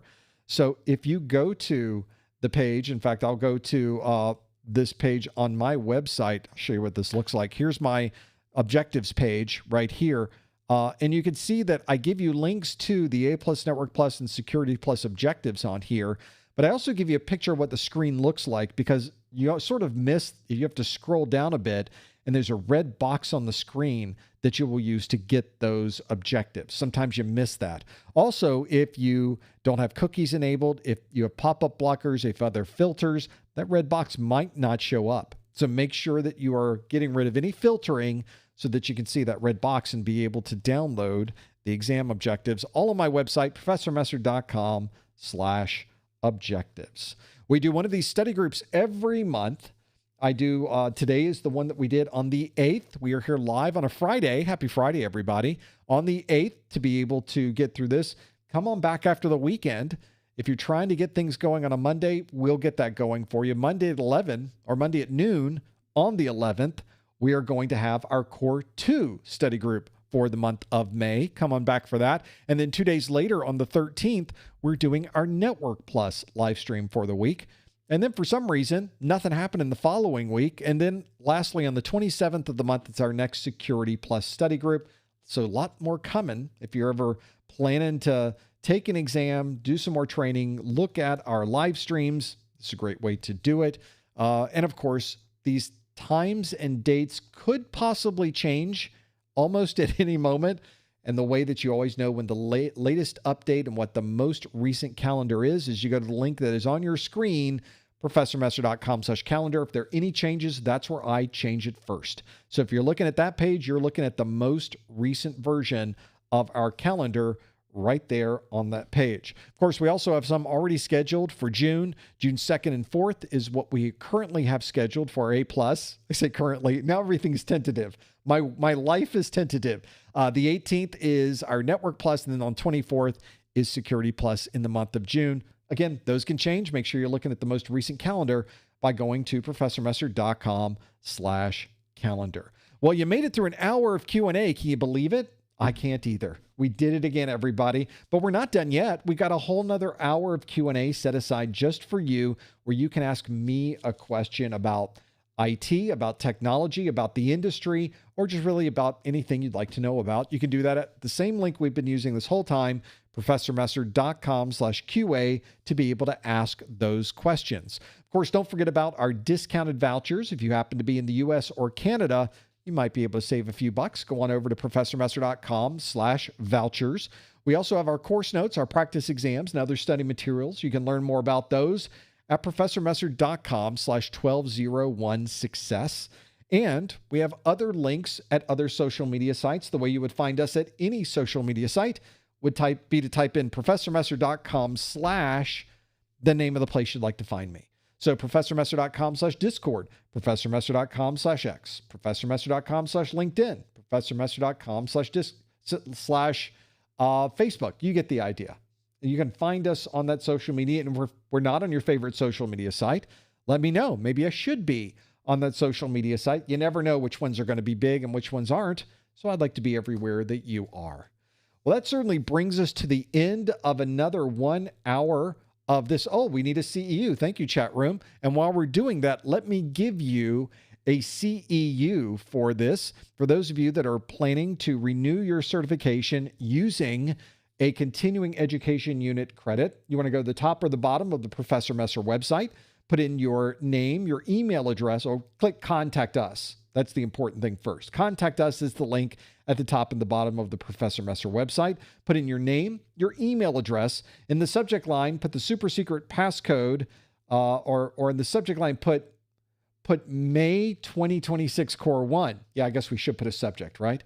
And in the body of the message on a line by itself, put the super secret code words of the month, DisplayPort, Thunderbolt.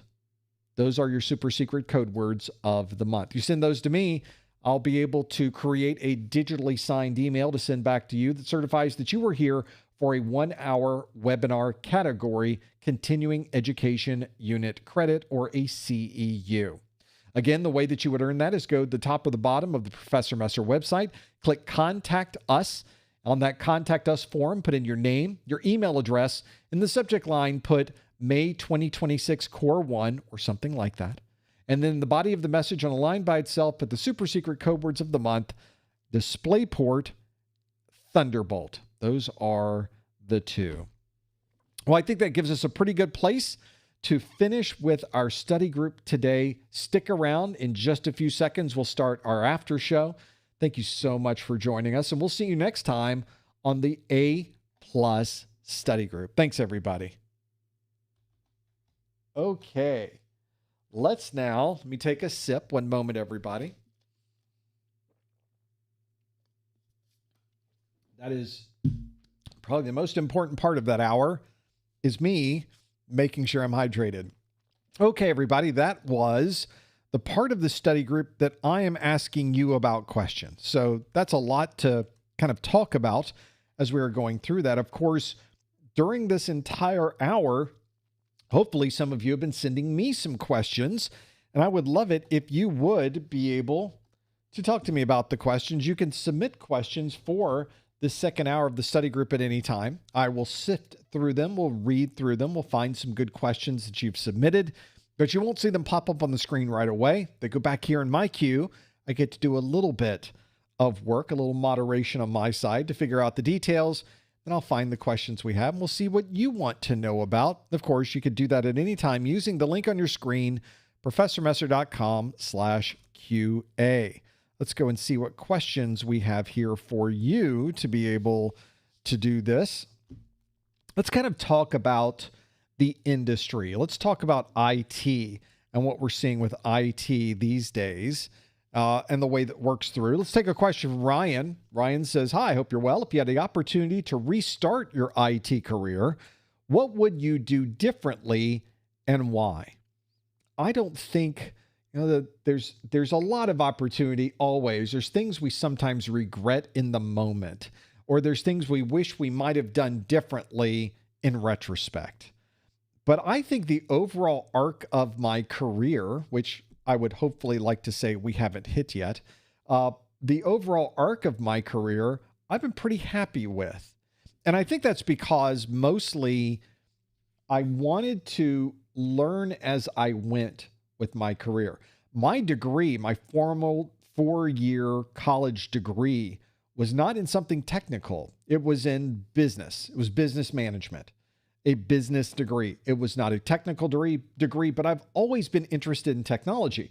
Well before college, I was doing programming and working on computers, but I didn't quite understand then how that was going to help me in a career. It wasn't something where computers were really that widespread in business quite yet, except for very large systems. Mainframes were, of course, very popular at the time because dinosaurs ruled the earth at that time.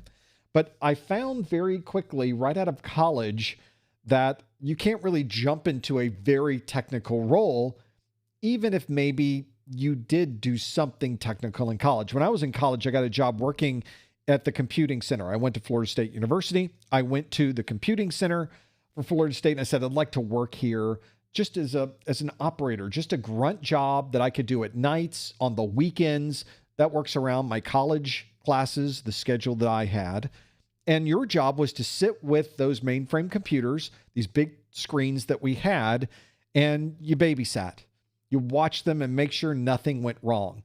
Occasionally, you would need to manually put a tape onto the tape drives. You would manually have to remove some printouts from the big network printer that was there. You put the printouts outside the window of the computing center. That was kind of it. It wasn't very complex. It wasn't extremely difficult, but it was very interesting in it giving me an idea of how these systems worked. I'm looking, in fact, for kind of maybe a picture or an image of these computers so you can kind of get a feel for what this was like. I love pulling these up because it looks like it's ancient times when we do this. We'll go to Wikipedia, which I think would be a good place for this. Here's the Wikipedia page. This is the type of computer room I worked with. Hey, it's me in the back. No, that's not me. But it's very similar to the environment I worked in, where you had these these were hard drives. These were these packages of drives that would go in. You got tape drives back here. I mounted a lot of tapes on there. They must have a big tape library over here with tons of tapes on them. You've got the processors themselves, which are these enormous boxes. Here is a network printer back here, similar style, the one we used to use, a chain printer. Had this big chain that went back and forth, working through them. But that was the type of environment I worked in. And I didn't really know how the system worked. I didn't know how it went together. I didn't know much about the internals of it, but I knew who to call when things would go bad. And that was really my job, was to watch the system, and there was a clock on the console of the system. And when the clock stopped, that was bad. that was the level of troubleshooting I was doing. My job was to watch that clock, and if that clock stopped ticking, or somebody called and said the system just is being not unresponsive, my job was to turn around, grab the 3-ring binder that had all the contact names of people who really knew what they were doing, open it up, call the first one on the list, call them on the phone with voice. We would call them. They would then call in and say, what's going on? And say, well, here's the problem. And they'd say either restart it, let me know if it restart, or it may be something we'd have to do. Back in those days, we called it a dead start. We need to dead start the mainframe computer. How ominous. Well, that's what we did. We just turn it off and turn it back on. Troubleshooting hasn't changed a bit. It's the same thing from back in the mainframe days. Turn it off, turn it back on, and that's what we did. That's how that worked. So that's where I focused too. So once I kind of got an understanding of, oh, well, there are these networks and we're connecting all this equipment together and we're using these cooling systems. We're using, in the case of supercomputers, we use liquid nitrogen to cool these systems. On the other mainframes, we'd use cold water, would run through a water-cooled system inside of those computers to cool everything down. And it got me very interested in the miniaturization of these technologies, which at the time was happening quite rapidly. We were getting desktop computers. We started to see mobile or portable systems that we could take places. Those were the sort of the advent of our more modern mobile systems that we are using today. And so that was a great place to learn. That was a great place to understand technology. Right out of school, got a job working at a computing company, a computing center. It was a place that sold computers. It was just a storefront that sold PCs, but they had the contract for all of, at the time, Dade County, now Miami-Dade County. And anybody on the Dade County government who needed a personal computer got it from us, and it was my job to go install it. So I was a computer installation person. I would drive to the government center. I would bring my equipment upstairs. We would unbox it. We would put it on the person's desk. We would plug everything in, and we would leave. That was my job. That was part of the contract that we had. So you learn about hardware quite a bit. You learn about setup. In fact, you learn about now fixing hardware, adding memory, replacing memory, adding storage drives, fixing drives that have been damaged, replacing power supplies, replacing motherboards. Okay, now you're starting to learn a lot more about the hardware. And that got me more into how the software interacts with the hardware. You don't know if your hardware works until you load up the operating system and you need to test it. Okay, well, now you're learning about the operating systems as well. My job right after that, I lasted there about 9 months. Try to drive around Miami for 9 months. You'll want another job too. And I got a job working at an insurance company in Miami where now we had big mainframes. We had computers in everybody's desks. We had networks that connected all together, and I learned more about desktop administration, about network administration, network planning, network design, and we began replacing equipment, replacing hardware, and doing those things as well. So that was great. People in the chat room are saying, so did you get pastelitos, café con leche at Versailles on Cayocho? Of course. In fact, being at this insurance company was at the Miami airport. So we'd very often go to Versailles for lunch, of course. Arroz con pollo, so good, so good. That's what you want.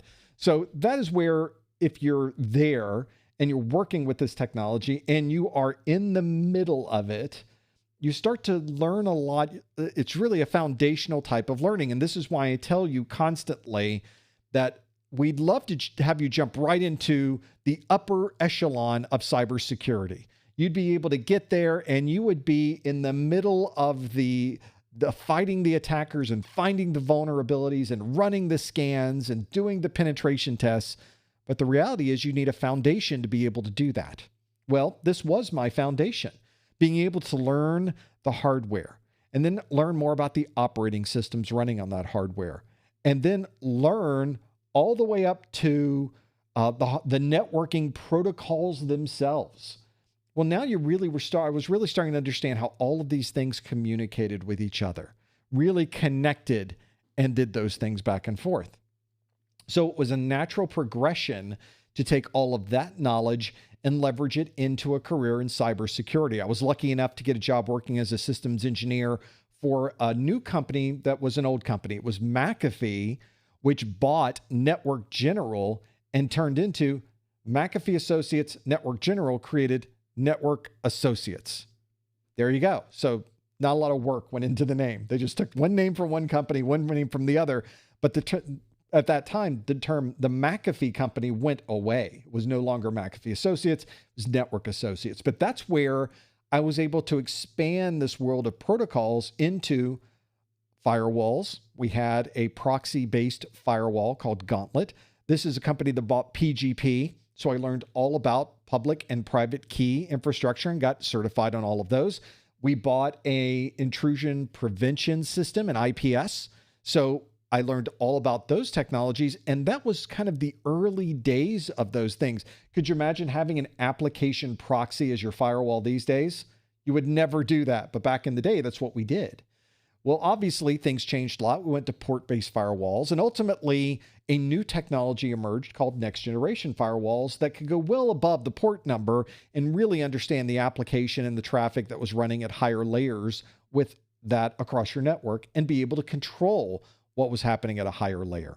So yes, that is exactly where I went. I then moved from Network Associates and then went to Palo Alto Networks, which of course was the first and best next generation firewall on the market. And that was great because you're continually learning as you go through this. Notice that when I started my career, there was no such thing as a next generation firewall. There was no virtualization in the world of PCs, at least nothing that was mainstream. And now all of that is normal. Now there's cloud technologies. Now there's AI technologies, or whatever that happens to be, at least for the time being. I'm waiting. It's as you can see, it's starting to go away now. Now the hype curve is sort of getting lower, and we're starting to find the right purposes for these technologies rather than just throwing all of these things at the wall and seeing what sticks. But similar thing to what we saw with ATM networking, similar thing to what we saw in some ways to virtualization. It's just the natural progression of the things that we do. The thing that I want you to take from that, though, is over that 25 year time frame, when I went from driving around Miami to really working at the highest level of an emerging technology with a startup company, all of that required me to have a foundation in place. And so if you're working on your A+ right now, you need that foundation. You need to understand the hardware. You need to understand the operating systems, learn as much as you can about Windows, learn as much as you can about Linux, learn as much as you can about Mac OS, because all of those operating systems are out there and being used by these companies right now. Learn as much as you can about managing mobile devices. How would tablets fit into this? How do you troubleshoot those operating systems? How do you keep those operating systems safe? How do you make sure that you're ready for the next big hype curve, whatever that happens to be? It's a constant motion that you are doing of learning and applying, and then learning again and applying the new thing, and then learning something new and applying that new thing. That never ends in your career in IT. Probably really never ends in most careers, but certainly not in information technology, because the technology is changing under our feet constantly. So if you're someone who's also planning sort of that career in IT and you're thinking along those lines, that's what I want you to do, is build the foundation. It may be that your foundation is more on the network side. Maybe you love the network pieces and you're going to get a Network Plus and you're going to get a CCNA and you're going to learn how to design networks and you're going to implement networks, and that's your wheelhouse. That's your bailiwick. Absolutely. That sounds great. Go do that. But there may be another group of people that say, I want to learn Linux. I love this Linux thing. Let's learn everything we can about Linux. And of course, we need to learn everything we can about understanding how Linux interacts with Windows, how Linux interacts with the network, how Linux interacts with Mac OS, the similarities and differences between those two. You can go a lot of places with this, but that's another level of foundation that you can build that's different than the network. And it may be that one person knows the network well and some person knows Linux very well. That's why you bring all these people together. One person can't know everything. There's simply too much to know. But you could get very familiar with a particular niche. And as you become more familiar with that niche, you become a lot more knowledgeable and in many ways more valuable a technologist as it applies to that niche. So you may find that sometimes you start moving down a direction and suddenly it's a very lucrative and very accessible direction, because now you know something that perhaps other people do not know. And that can certainly be a good place to go with a career. And things change all the time. Where I thought I was going to be with technology, the things that I was focusing on very early on was hardware and operating systems. I thought that was it. What more do I need to know? I'm learning all this about hardware. I'm learning all this about operating systems. Oh, there was so much more. There was all the networking piece. There were all the protocols. There were wide area networks. There was more local area network technologies. Wireless technology exploded, virtualization, and it ultimately got into security, which of course opened up a whole can of worms of things you have to know. But that's the fun of IT. It's about constant learning and being able to identify the problems and the solutions and work through the issues. If you like solving problems, this is a great place to be. It's very gratifying to do the hard work to identify what the problem is, do the research that's going to get us to fix it. You apply the fix, and then it works. There's no better feeling than that. And I think that's why a lot of us get into IT, not just for the technical side of it, but I think there is that little bit of dopamine drip, just a little bit of that fix the problem, level up, build the foundation. That's what you'll constantly be doing in this career for sure. Question in the chat, kind of an adjunct to this, is given the rise of AI, I think rise and AI, I'm going to put in quotes here. I do not think AI is rising. If anything, I think we've seen most recently AI is declining. I think the hype curve is over. And as I've constantly said, we've tried to find a niche for consumer-facing AI, and we never really found that foothold. So now AI is sort of shifting back over into the corporate world. They think they're going to make their money over there. So you're seeing agentic AI. You're seeing them want to put an AI agent on everybody's computer. Weren't we sort of doing this with antivirus and the subsequent antivirus technologies that we were using with anti-malware? This is not new technology. It's just another way to package whatever this is, the AI, into something that would go on our computer. But ultimately, I think we need to solve problems. And if there are some problems that can be solved with what we are doing with agents and AI, I look forward to seeing them. I have not seen the actual problem that's being solved yet. The only time we really start to see this, and we're seeing it really in a very urgent and immediate form, is with big data. And as I've always said, that's where AI is going to shine for us, is big data. But that's very nichey. That has nothing to do with information technology in general, has nothing to do with networking in general, has nothing to do with, well, really has nothing to do with security in general. But if you have a massive amount of data that is simply too big for a human to look through, we're going to have what we're calling AI look through that data. I don't think AI is really the appropriate term for any of these things, but it's sort of the term that has stuck. So I'm using it. It's sort of how we use cybersecurity. Not really a thing, doesn't really describe anything, only requires you to explain what that is every time you mention it. Similar thing with AI.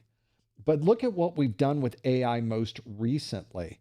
There are some significant Linux vulnerabilities that were found over this past week, where any Linux kernel in the last number of years is susceptible to this particular vulnerability. And that vulnerability was found through the use of a system that can go through hundreds, thousands, or hundreds of thousands, maybe even millions of different iterations to find an open gap, find a hole, find a vulnerability in an existing operating system. And we're seeing a huge number of vulnerabilities suddenly appear for that to occur. And that's because they've taken this large amount of data, or they've simply iterated this over and over and over and over again in an automated fashion. Ultimately, that's what AI is. It's effectively a smarter scripting tool, is how they've really built this. And they built a little bit around it that takes it to the next level, but we haven't really even seen yet what they're able to do with big data. We're just now figuring out that part of it, because we can't use our normal search methods to correlate and find relationships in big data. We have to extend that out. It's really more of a computer science thing. In the world of IT, which is where A+, Network+, and Security Plus comes from, we don't really work on the computer science side. We are not the big data people. We're not creating those types of programs. We're not building out the applications of tomorrow. That's the computer science people. And effectively, computer science and IT, ne'er the twain shall meet, or at least very little of those two things overlap each other. On our side, maybe AI helps us script a little better. I guess you should have been better with scripting to begin with. I guess that's kind of the old school part of me, is you need to write a script, just write it. You don't need somebody else to write it, especially when it's something that can delete data. And certainly we've seen problems with somebody taking something, throwing it into AI providing them with a script, and then that script, or the AI engine itself, simply deletes all of the company's data. Another story from this past week or two. So those are real things that are happening right now. If anything, we're sort of creating more problems on the security side with AI. We're creating more problems with rolling this out onto people's machines. It now has access to things it shouldn't have access to. And even though it doesn't have access to it, it finds a way in anyway, and then deletes all of our information. And we don't have any backups. That's the situation the company was faced with over the last couple of weeks, when that's exactly what happened to them. That person probably looking for another job at this point, all because that meddling AI was put into the network. I wouldn't be surprised if they were the one that said, I don't think this is a good idea. Oh, it deleted all of our data. That's not what we're hoping for. Maybe they'll start working on that part of it. Maybe that'll be the next phase, is to actually make it functional. I don't know. Maybe they will. They've got certainly an infrastructure they can build on. Let's see if they can build something interesting to be able to work through it. But big data, that's where it's at. If you're a data person, you're on the computer science side, you're trying to take every bit of data about cancer and stick it into a database and then have a way to sift through that information to find correlations or things that humans can't do themselves, why wouldn't we want to take advantage of that? It sounds perfect to me. But I think what we're seeing now, we're seeing a little bit of adjustment in the market. People are realizing it doesn't quite have the return. Even investors finally are saying, gosh, we invested tens of billions of dollars and you gave us an app that allows us to make a picture of a dog on a boat drinking a martini. There's no ROI there. They would like a return on this investment they have made, and that's not good enough. So maybe now we're shifting over to something that might help us. And I think that would be great for everyone. We can actually right this ship a little bit and get people thinking normally again about how technology actually works. Let's keep going through questions that you have submitted to me, other questions you have here. This one's great. I love it when people try to keep you out of the industry. Here's a good example of this. And I have lost connectivity to my video switcher. I disabled it. Who needs this after all? I'll simply just push a button. Here we go. This question from Alphonse, who asks, "Hi, Professor. A lot of network engineers say that Network Plus is not an important certification.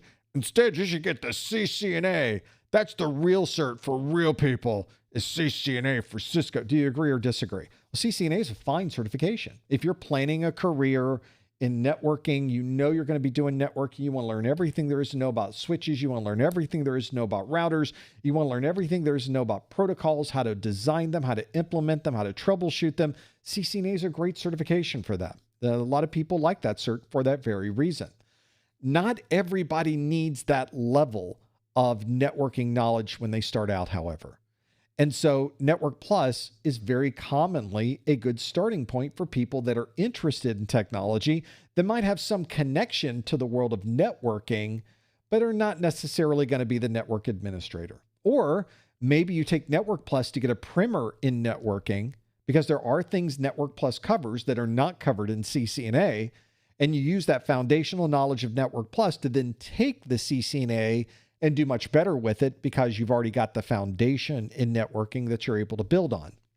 So, of course, there are gatekeepers in every industry. There are gatekeepers in your family. There are gatekeepers in your company. And there are gatekeepers on the internet.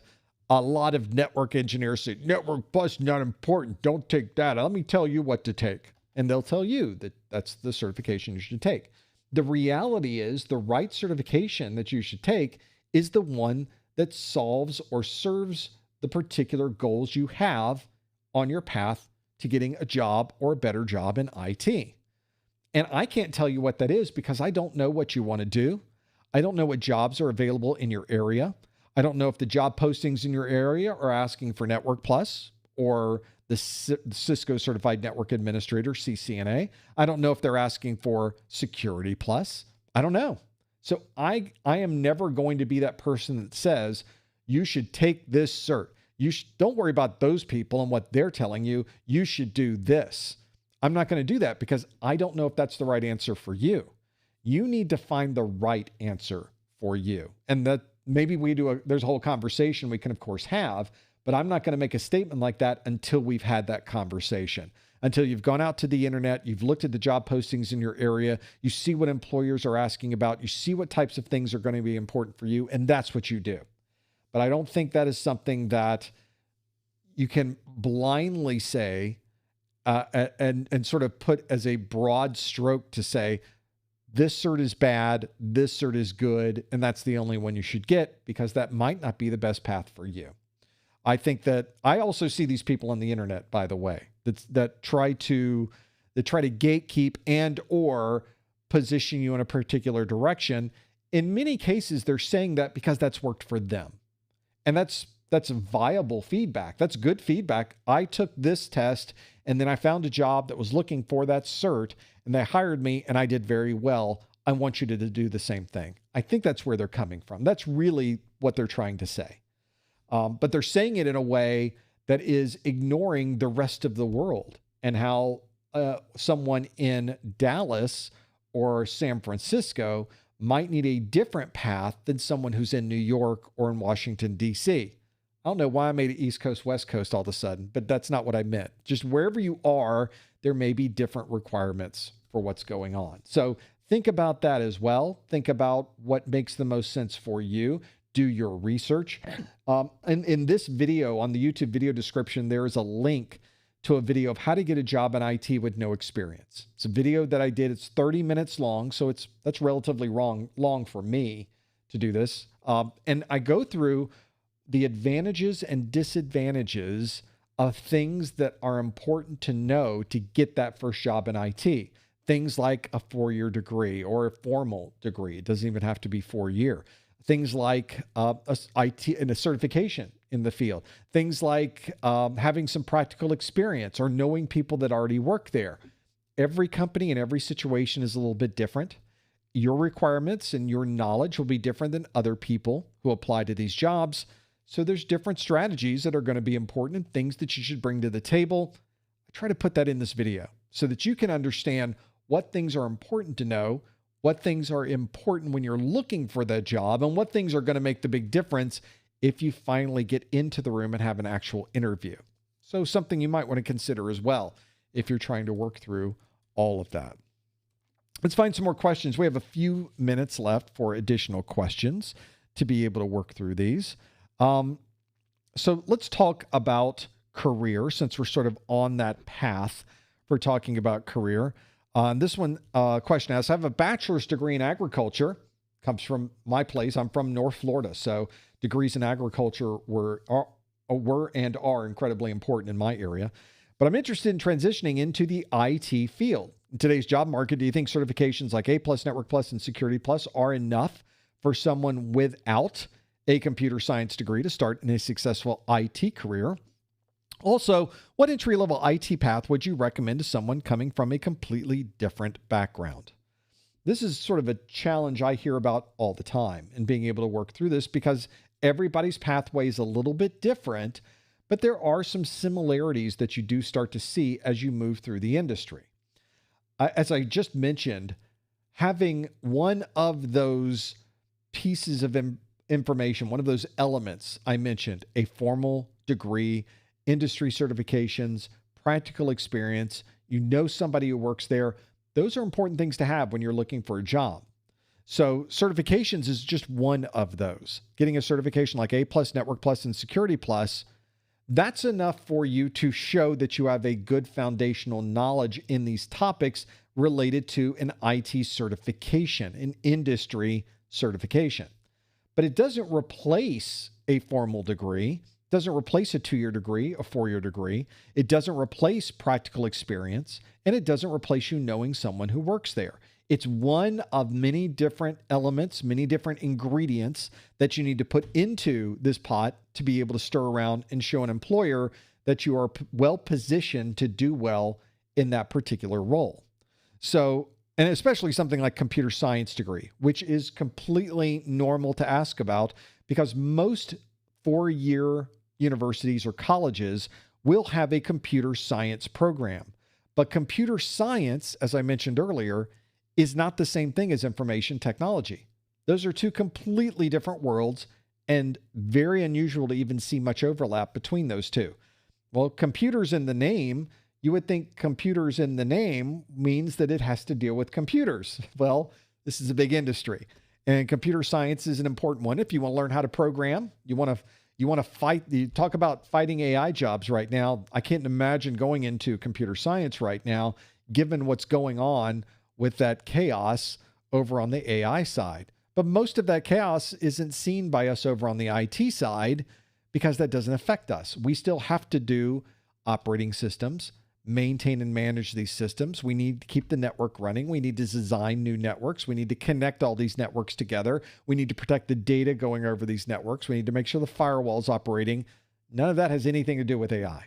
Very, very little. I know they're trying to shoehorn something in there, but generally speaking, that's a non-AI related set of tasks.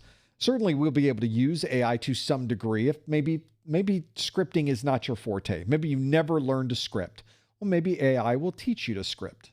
I think that may be something worthwhile, but scripting is not programming and programming is not scripting. So I think it's important to keep those things separate as well.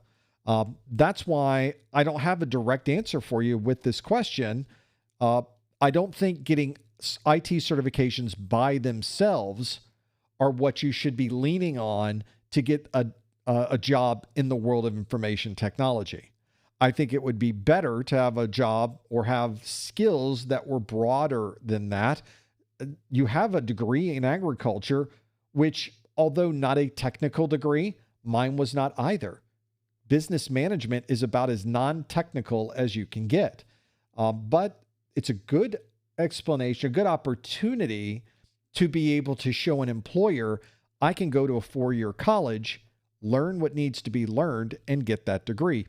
You are effectively trainable thanks to that 4-year degree. Isn't that great? Another thing you might want to think about is there's a lot of IT in agriculture. You probably know this better than I. The technology that's inside of a farm tractor these days is remarkable. The way that we are networking all of these systems in the world of agriculture is remarkable. It's a big change taking place on our farms today. And certainly having all of your cattle networked together, everything that you're doing on the farm monitored and tracked and networked is something we've really never done before. So you might be able to take a bachelor's degree in one thing like agriculture and leverage it into an IT job in agriculture. Why not? You already know it. Same thing applies if you're someone, I get emails all the time from somebody who is a nurse or they're in medicine and they want to get into IT. And I say, great, because every hospital I've ever been in needs good IT people. Hospitals are mostly people, but it's tons of technology. It's tons of networking and data and communication and privacy and security. Take the same thing for law enforcement. You work in law enforcement to some degree, there's a huge arm of technology in law enforcement that would be good. So even if you're in one particular silo or area or industry now, and you're interested in IT, making a transition into IT might be best leveraged by using the knowledge you already have. And that's another thing you might want to consider, especially if you have a degree in something very non-IT related like agriculture, like law enforcement, like economics, like any one of those. There is a connection somewhere into the world of IT. And you may be able to use that connection to be able to find the best way to leverage knowledge that you've already accumulated through the years, and perhaps even more importantly, connections in the industry you happen to be in. It's probably a lot easier for someone already in an agricultural role to get a job in a technical role within that same company because you know all the players. You know the managers, you know the people that work there, you know the processes, you know the applications they use. So that gives you a little bit more of a leg up than somebody just walking in off the street. So shifting and walking away from one entire career and trying to get into IT may not be the shift you're thinking about. It may just be a little bit of a pivot, and you're simply now doing something else in that same role, in that same world of technology, but with agriculture, but with hospitals, but with law enforcement, or whatever it happens to be. So don't lose or don't forget about all of that hard work you've done building that knowledge base in one industry. We can use that knowledge over here in IT for sure.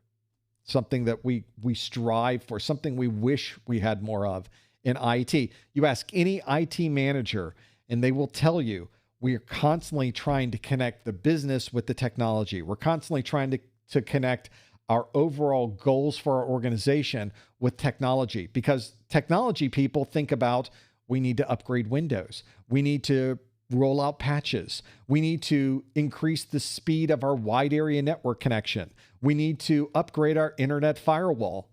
Those are all technical things. Why are you doing that? What is your organization trying to accomplish? So if it's agriculture, you're trying to make sure that our farmers are able to grow more, to have more in their inventory to be able to sell more and make more money and feed more people in this country. That has nothing to do with operating systems, has nothing to do with networking, has nothing to do with any of these emerging technologies, except it does underneath the surface. You need to put those things together. We strive constantly in IT to be able to bring a business acumen into the world of technology, because that's where you really get the best overlay between both of those. It's much harder to do than it is to say. Perhaps obviously, that's the scenario. We do have time for another question. This is another question in this list. We can figure out the details of all of this. There's a couple of really good ones. I want to pick a good one and breaking this down for a perspective of what we need to know. This is one where I'm not really sure exactly where we're going with this one, but I like the approach. This is from Josh, who says, you could recommend best intentions when going into an IT job or starting a school/studies. What would you say they should be? I can give you, at least from my perspective, what I think it is. And this is obviously very much based on how I got into the industry and how I moved into different roles within the industry. So I think I did quite a number of different things. But the overriding best intentions with all of these particular roles that I've had. So I've been a mainframe operator, a field service technician, a help desk technician, operating system administration, desktop administration, server administration, network design and administration, and then ultimately security and different roles within that. Roles where I was the end user, other roles where I represented the company and their products, being a systems engineer, doing evaluations, implementing these technologies, field type work, putting these systems in. All of this throughout that, my best intentions with each one of those roles was to become more knowledgeable in the underlying technology. I was constantly asking, how does that work? Why does it work that way? How do we get from doing this to doing that? How do we put data into the system, and how does that data come out of it? How does it go across the network, and in what way? And how do we control that? How do we view it? And how do we troubleshoot that? It's constant learning of these technologies. Sometimes you're learning these technologies in a very short period of time, because sometimes you're the person that has been designated to fix a long-standing problem. There's many times working for a company where a problem's been going on for 6 months and they've just had it. They are over it. People have tried to fix it. It's not working. And instead of having many different varied people come in and poke their head in and go, I don't know, let's try this. I don't know, let's try that. Have you rebooted it lately? Now you want somebody to come in to really do an analysis and understand what's going on, put together a plan for addressing the problem, for connecting the right people together, and ultimately resolving the issue. That can take a bit of time, and it can take a bit of effort and politicking and finding the right people and bringing the right people into the project. And sometimes you can do that very quickly. Other times it might be more involved, more of a consultative type role to be able to resolve. A lot of the problems we talk about in A+ are, you call, my password needs to be reset. Okay, it's reset. Okay, thanks, bye. But there are some problems that you run into that are complex. They are intermittent.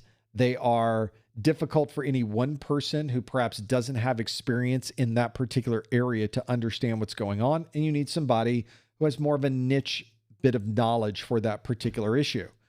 That's a great place to be, by the way, because you're learning a lot of great skills through that process, not just skills, broad overall skills of troubleshooting, but you also are learning more about that particular technology. And it is remarkable to me that even though I've been in this career and been doing this for over 20 years, I have skills that I learned 20 years ago that I am still using today.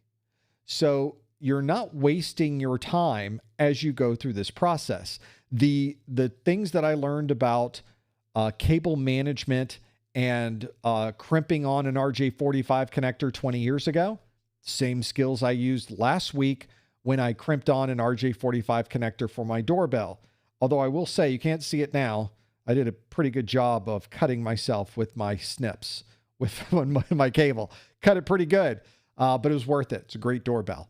But those are the types of things that I learned it a long time ago. I learned about Ethernet a long time ago. Those skills and things I learned about Ethernet, I am using today.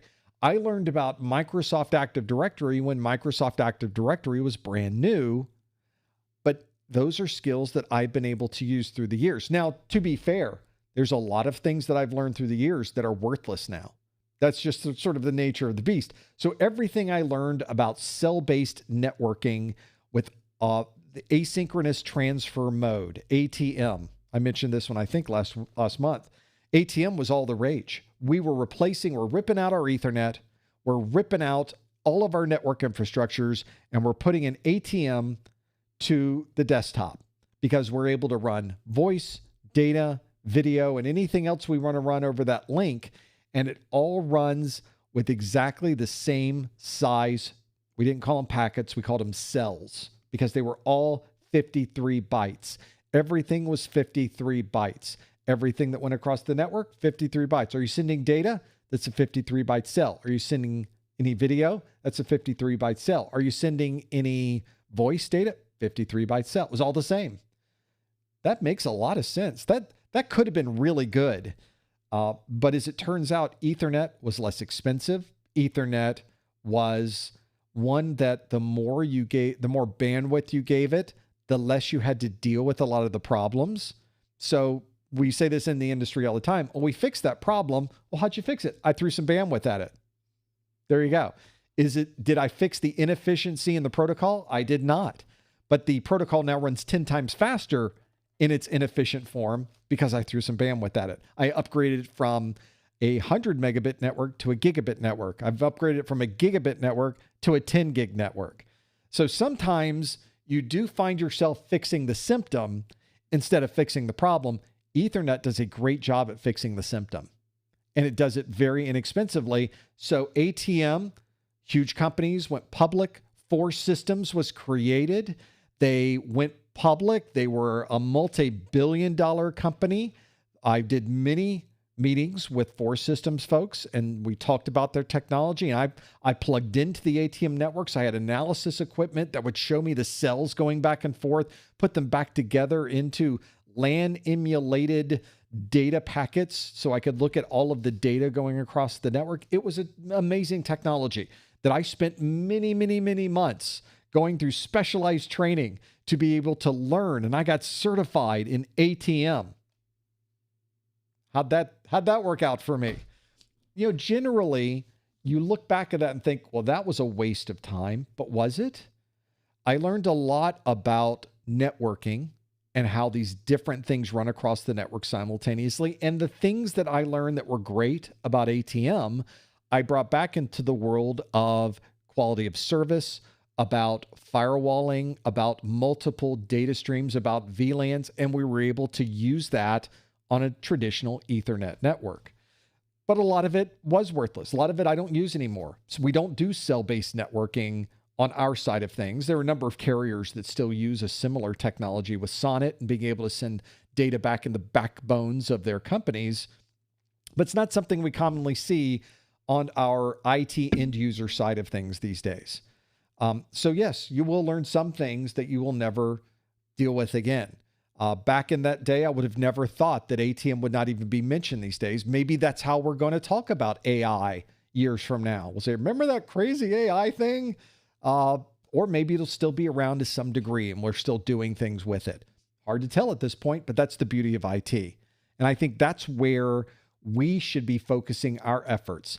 Find the things that are making people excited. Find the niches that have people not doing enough work or knowing enough about a technology and go full steam into that particular area, into that niche. The more you know, and the more you know about these niches, the more valuable you will be as a technologist and the more options you will have for jobs and for benefits for those jobs. I was lucky enough to learn all of those things and move up through the ranks and find jobs with some of these large technology companies like Network Associates, Network General, NetScout, Palo Alto Networks, Those were great jobs, something different and new and exciting every day. And I want everybody to be able to experience that. And the better you get with the technologies, the more you work with these technologies, the more you know, the more flexibility you're going to have in your career, and the more money you'll be able to make, the more options you'll have in where you work and how you work. And that's what I think a lot of us want in our careers, to have something that gives us a little bit of control, gives us a little bit of liquidity, and helps us support ourselves and our family to continue through whatever it is that we want to be able to do with that. And IT is a great place to go for that. Not much of a ceiling. You can just keep going up, up, up, up, up, and find all kinds of very interesting places to go. And who knows what the next thing is going to be. It's going to be something. I'm looking forward to that. And we can just ride that wave as well. It's always nice to see and think about what may be coming in the future. Well, I think that gives us a pretty good place to think about what we might want to work on over the next few days. And I say that because over the next few days is going to be us now talking about Core 2 study group. As we sit here, we are on a Friday. Our Core 2 study group is already scheduled for a Monday. We'd love you to come back after the weekend and start the week off with our Core 2 study group. I have all new questions to go through and things that you can do. And of course, brand new performance-based questions as well. Maybe a good thing to come back. And then 2 days after that, of course, we have our Network Plus study group next week. It'll be a busy week. We look forward to having you join us. I guess I should work on writing those questions over the weekend as well. Well, thank you so much for joining us for this study group. We could not do this without you. Thank you for being here in the first hour and answering questions with us. And thank you for submitting questions for the after show as well. I always like to talk about things that you want to talk about. It gives us a chance to kind of think about the industry, kind of get the IT piece of it into the puzzle, kind of think broadly about some strategies we can have to either get our first job in IT or to get a better job in IT. And ultimately, that's our goal here. Well, thanks so much for joining us, everyone. We look forward to seeing you again. Come on by next week. We'll see you next time on the A+ study group.